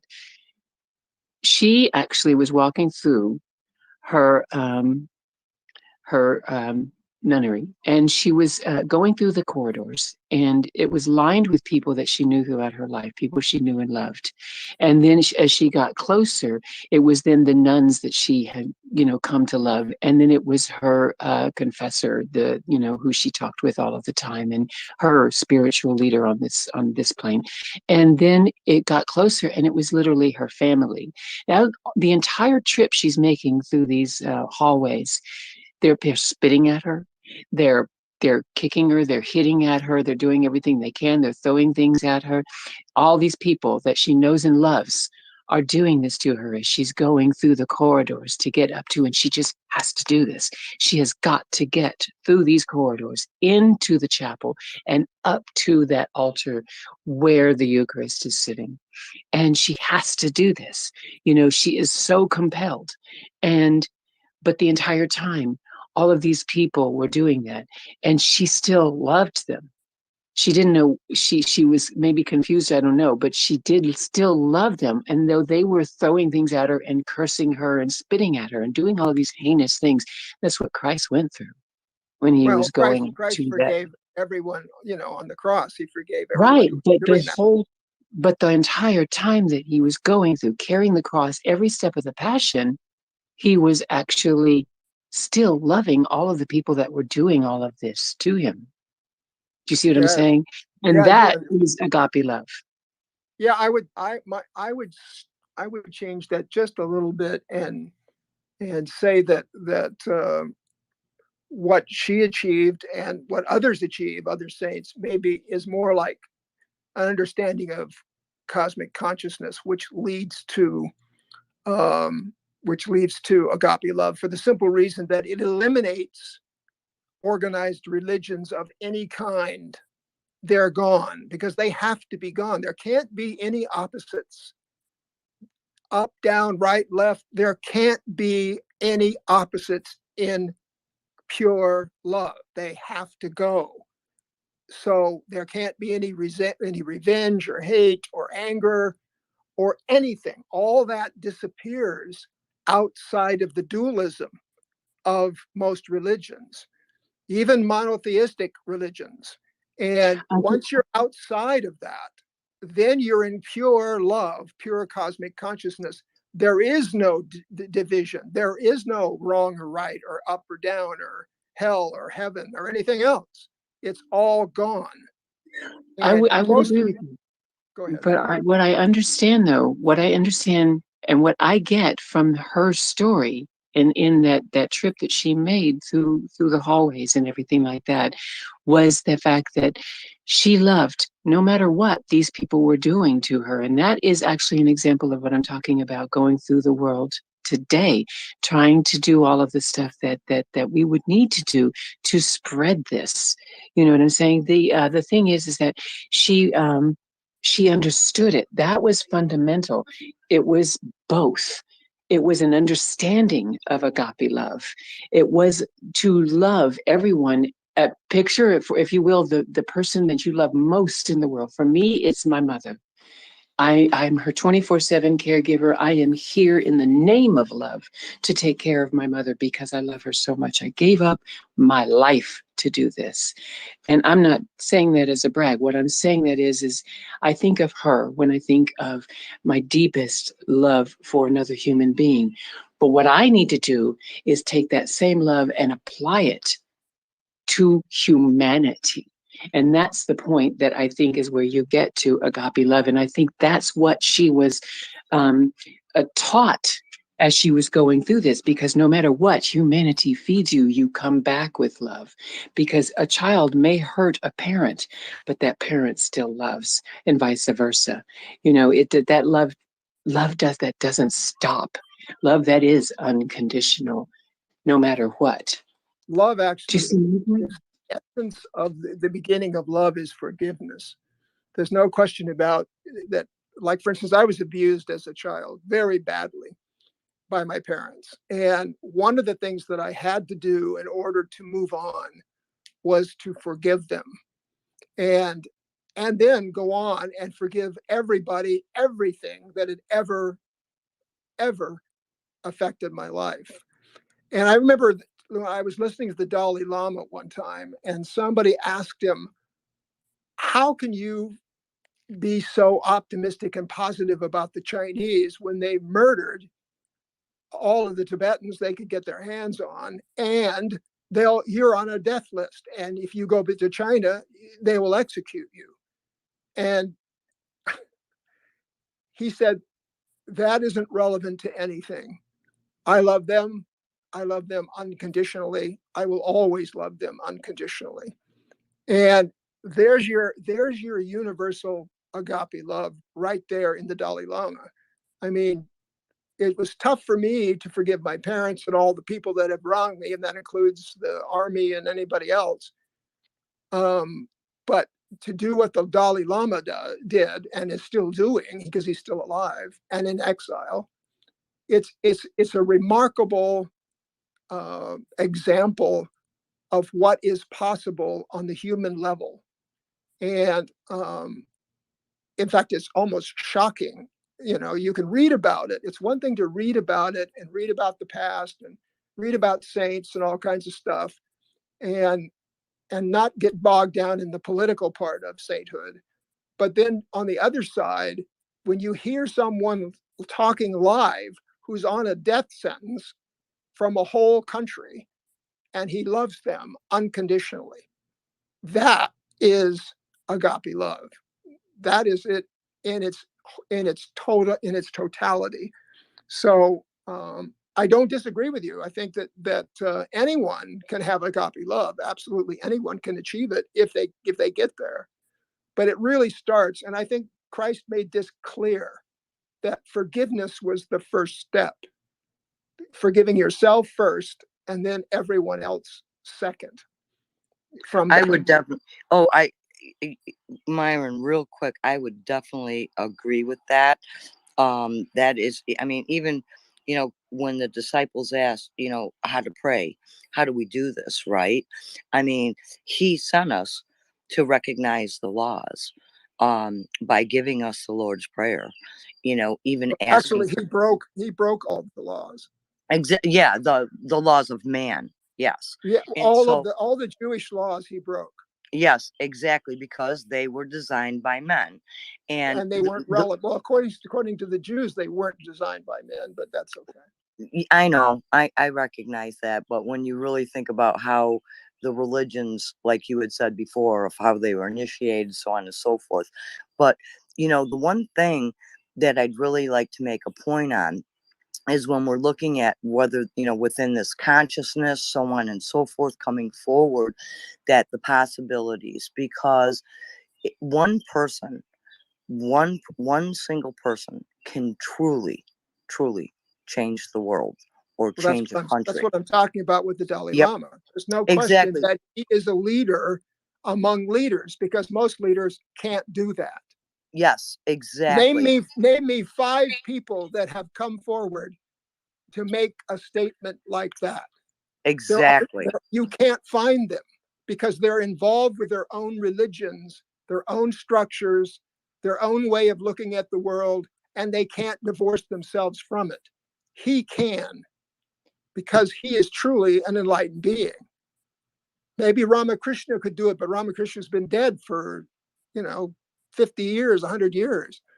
There's always been people who have connected to that energy and found it, integrated it, and become enlightened. Most definitely. They are rare, but there's such people have existed all over the world in every culture. So it's not like it doesn't exist. It's just very rare. That's all. Especially if you're involved in an organized religion. To cut in, as my time is getting very close, and I want to make sure we get through the people very quickly. But there's so much content which is now coming out. It's always the way that you get closer to the end. There's more information that is just flowing through, which we will obviously pick up on a later date. So I know that obviously yourself, Shadow Fox, Meyer had his hand up, and then JC's got his hand up. But obviously he's put his hand down, but I will check with him afterwards. So Shadow Fox? Yeah, I just like to make that message because I really would like to give a little credence to what our efforts are. It may take us 100 years, it may take us 1,000 years, but we truly can, as a people, come together and bring about this change. I wasn't saying that you couldn't. Wait, no, hang on. I never said that you couldn't do that. In fact, I said just the opposite. No, I understand. I'm just saying in these capacities, because all it takes is someone planting those seeds, because we are and we do have the ability to stand with each other and help each other. Maybe it may not happen in our lifetime, but our children's lifetime, maybe, or the next one. But the point is that, Myron is 100% correct that we have to dislodge from the poles, the opposites. When we can do that, when we can forsake like that of the power or the power struggles, because it's kind of like a false sense of security, right? People think, okay, I have money, I have power, I have privilege, so I'm powerful, right? That's from the illusions of the outside world. Their true power is that what you find within yourself, the kingdom, the I am presence.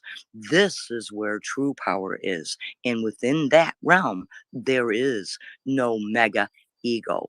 And so these are the mechanisms that each and every one of us as a entity in and of ourselves can bring forward in a loving and graceful way.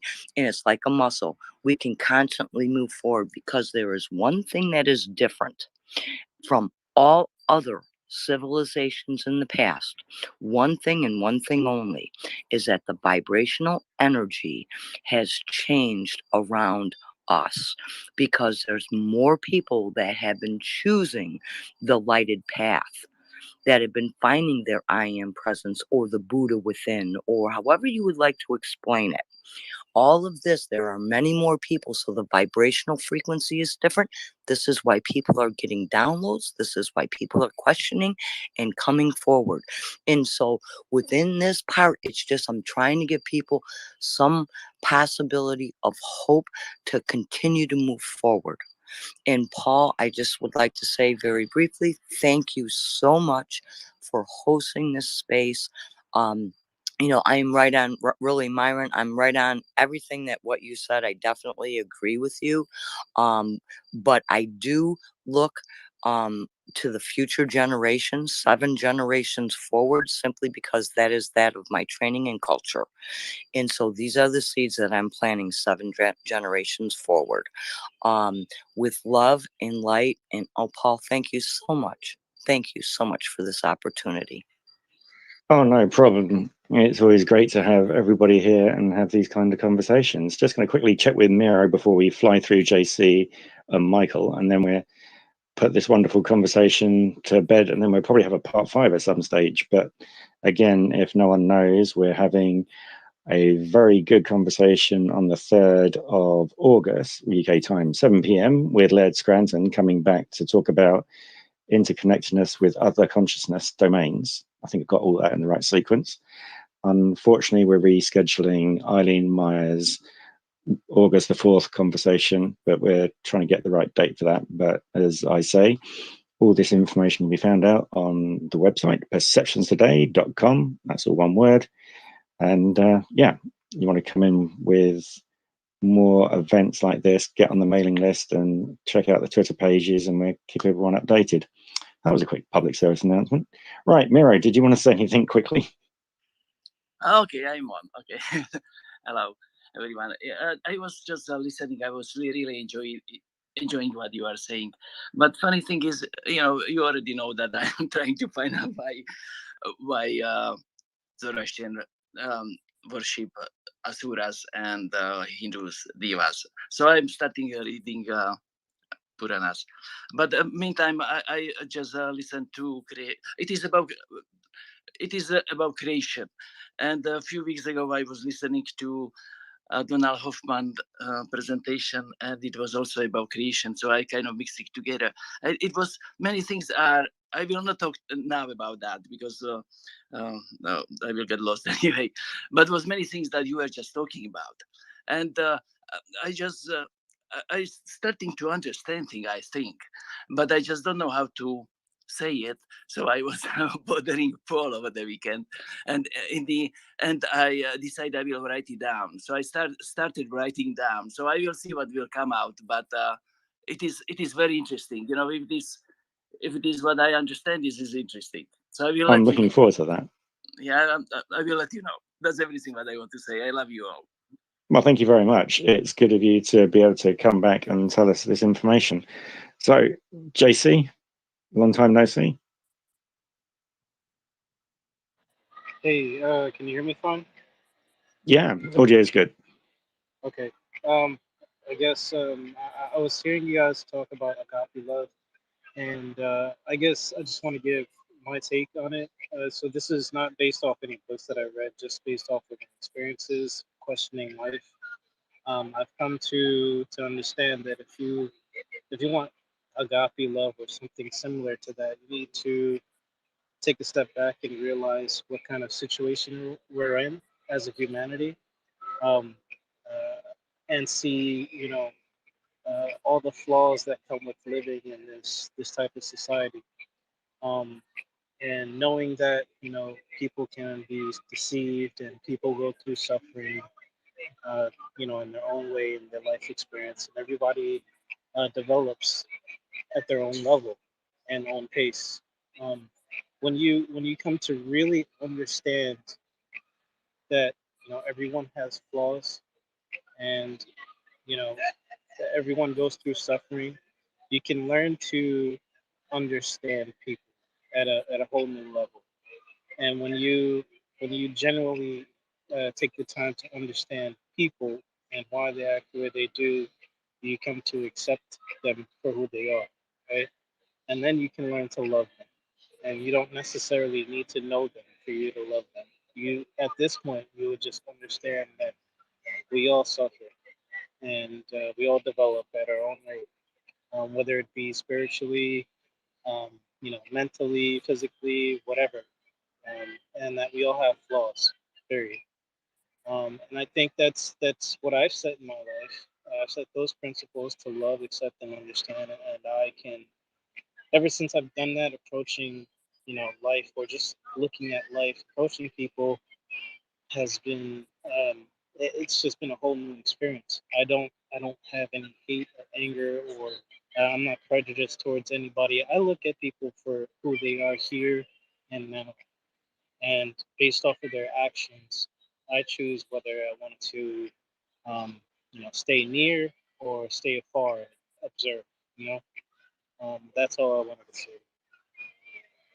No, that's all very valid on the way that you say things, because it's the best way of approaching the situation. And again, I think everyone else does this now, where previously, in the very first time, if you meet somebody, they might be abrasive, but it might be the fact that something's happened to them. It's nothing to do with you. And the next time you meet them, you give them, like the benefit of the doubt the second time, and find out they're a completely different person in a better frame of mind. It was just some circumstance that had changed them to being that way. You don't just take that first initial impression now. You always have to try and give one or two, and then find out what's going on with the person, because they might be dealing something stressful, but the only way they can express it is through either angry or another kind of emotion which seems destructive in a way to other people.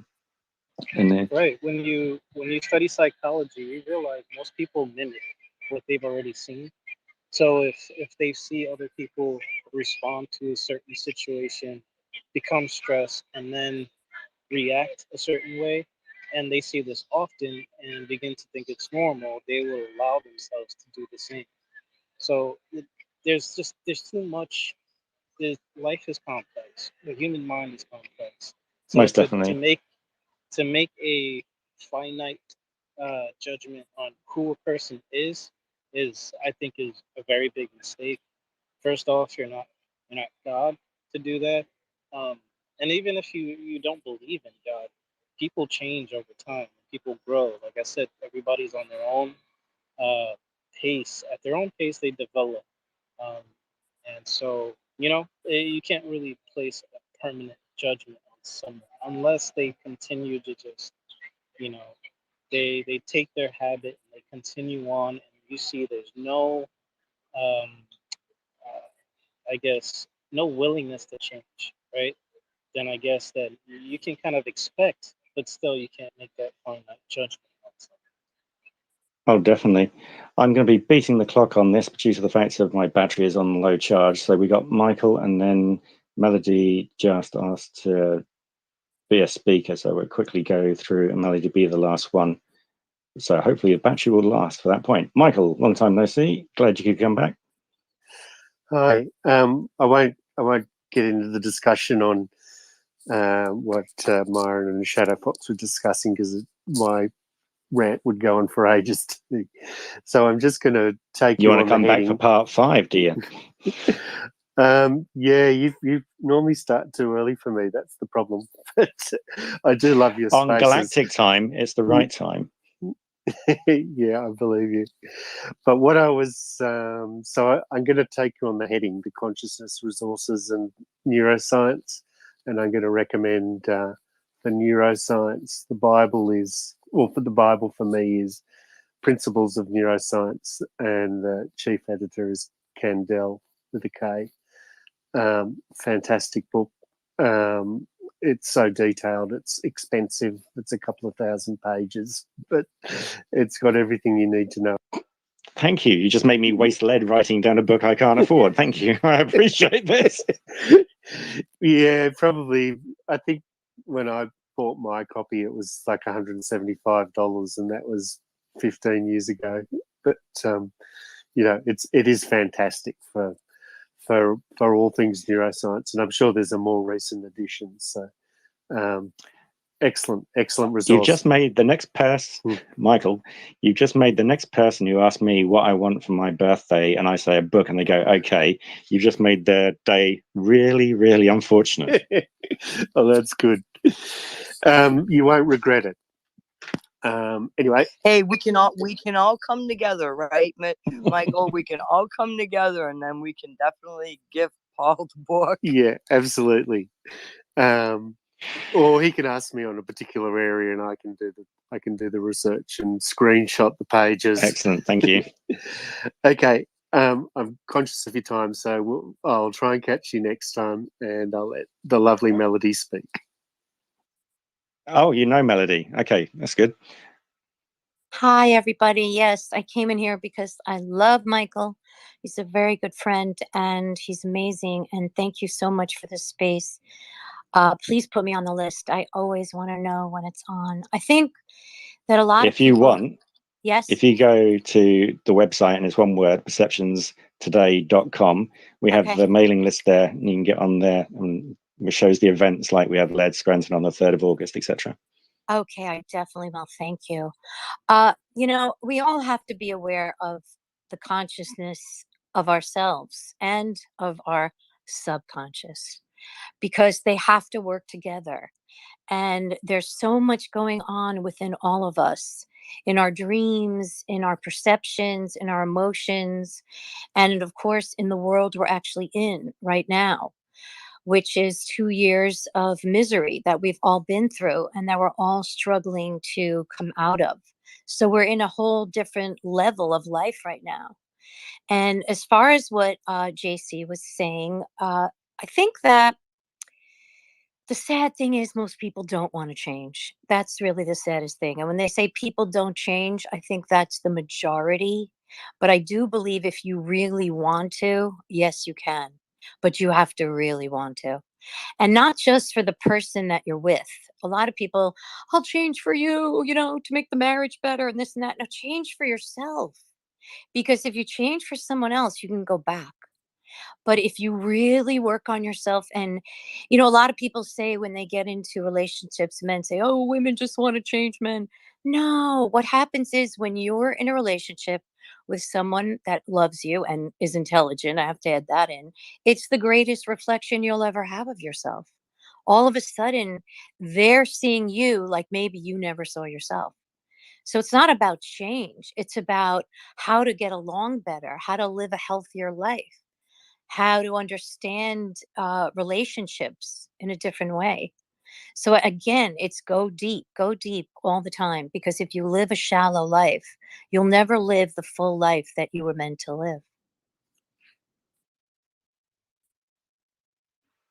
Oh, definitely. I mean, you just tailed off very quickly on that one, and I was just pen Go in ahead, my I'm mouth here, I'm while. here, I'm here. That's What- okay. I just had a pen I in was my mouth worried while I about was your typing battery. something else. I said, I'm very concerned about your battery, so I said, I have to hurry up. I know people wouldn't know. They wouldn't think I just run away. That'd be a great host, wouldn't it? Just disappear entirely. Well, they do. No, but believe me. I know the comments are really fantastic. Again, the perception that you're showing and talking about just works so well, and we've seen it across the board. And obviously, we're going to look forward to you coming and talking again with us and having viewpoints on many areas. And I have to say, the fact that you're considering my battery just puts you higher up there on the esteem for me, which is great. Okay. Yes, I do tend to think of all angles. It's very important too, I think, and I feel for people now because I have friends all over the world. I've lived in a lot of places in the world, and I see what's going on, and everyone is completely depleted, mentally, emotionally, and physically, from everything that's happened and everything we've gone through. But can we take this to have the great awakening, not the great reset, not anything that anyone tells us to be, but to become higher a level of ourselves? Yes, we can. Yes, we can. Because we can appreciate every moment like we never have before. And that alone will elevate you spiritually. Excellent. What a spot to leave it on. Oh, yeah.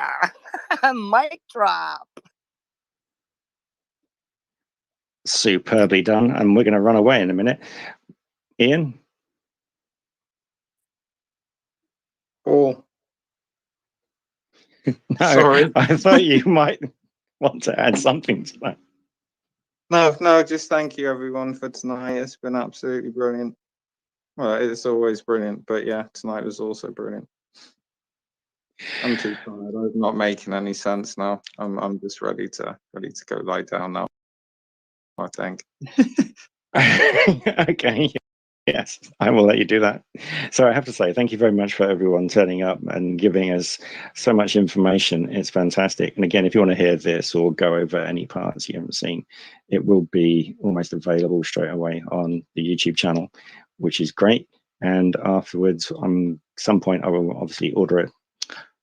I also do some audio editing and turn it into just the audio version. As people know, I've got a backlog of information, which really does need to come out soon.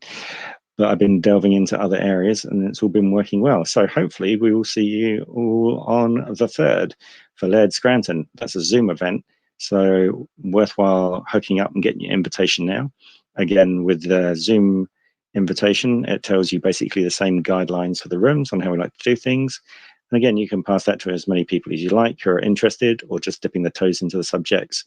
And again, it's worthwhile following people like Shadow Fox in here, Artesian the Spirit, Myron, Dahl, also, as I said, Jonah, the Blue Collar, Enlightenment Podcast, Myron, 33 Rules, and Mark on his metanumerals, and Michael, who will always give you some very expensive books to buy, which is superb.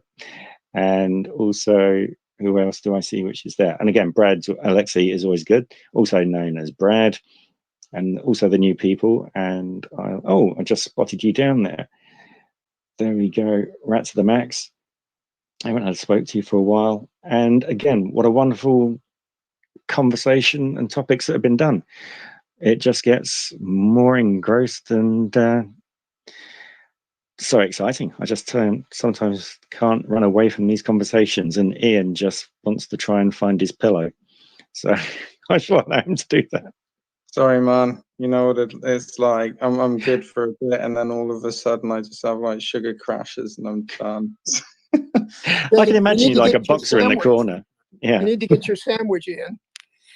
Yeah, that's what it was. I didn't get my bacon sarnie. I'm all out of children, and it's just not happening, is it? Superb. Boy, I Anyway. understand. It's time for lunch for me too. Yeah, everybody follow Ian because he knows where he's going. Yeah, that's The right. kitchen and bed. That's where I'm headed, the kitchen. And I got a cat to feed, so. Excellent. So on that wonderful note, thank you, wonderful people, and thank you for being part of the community and joining up and talking and just educating us. It's superb. And I'll let Ian do that wonderful countdown. Yeah, thanks everyone for tonight. It has been absolutely brilliant. Yeah, the room will be closing in 5, 4, 3, 2, 2.5. No, that's the wrong way. That's 3 1/4 you got to. You just close the room. I'm closing the room now.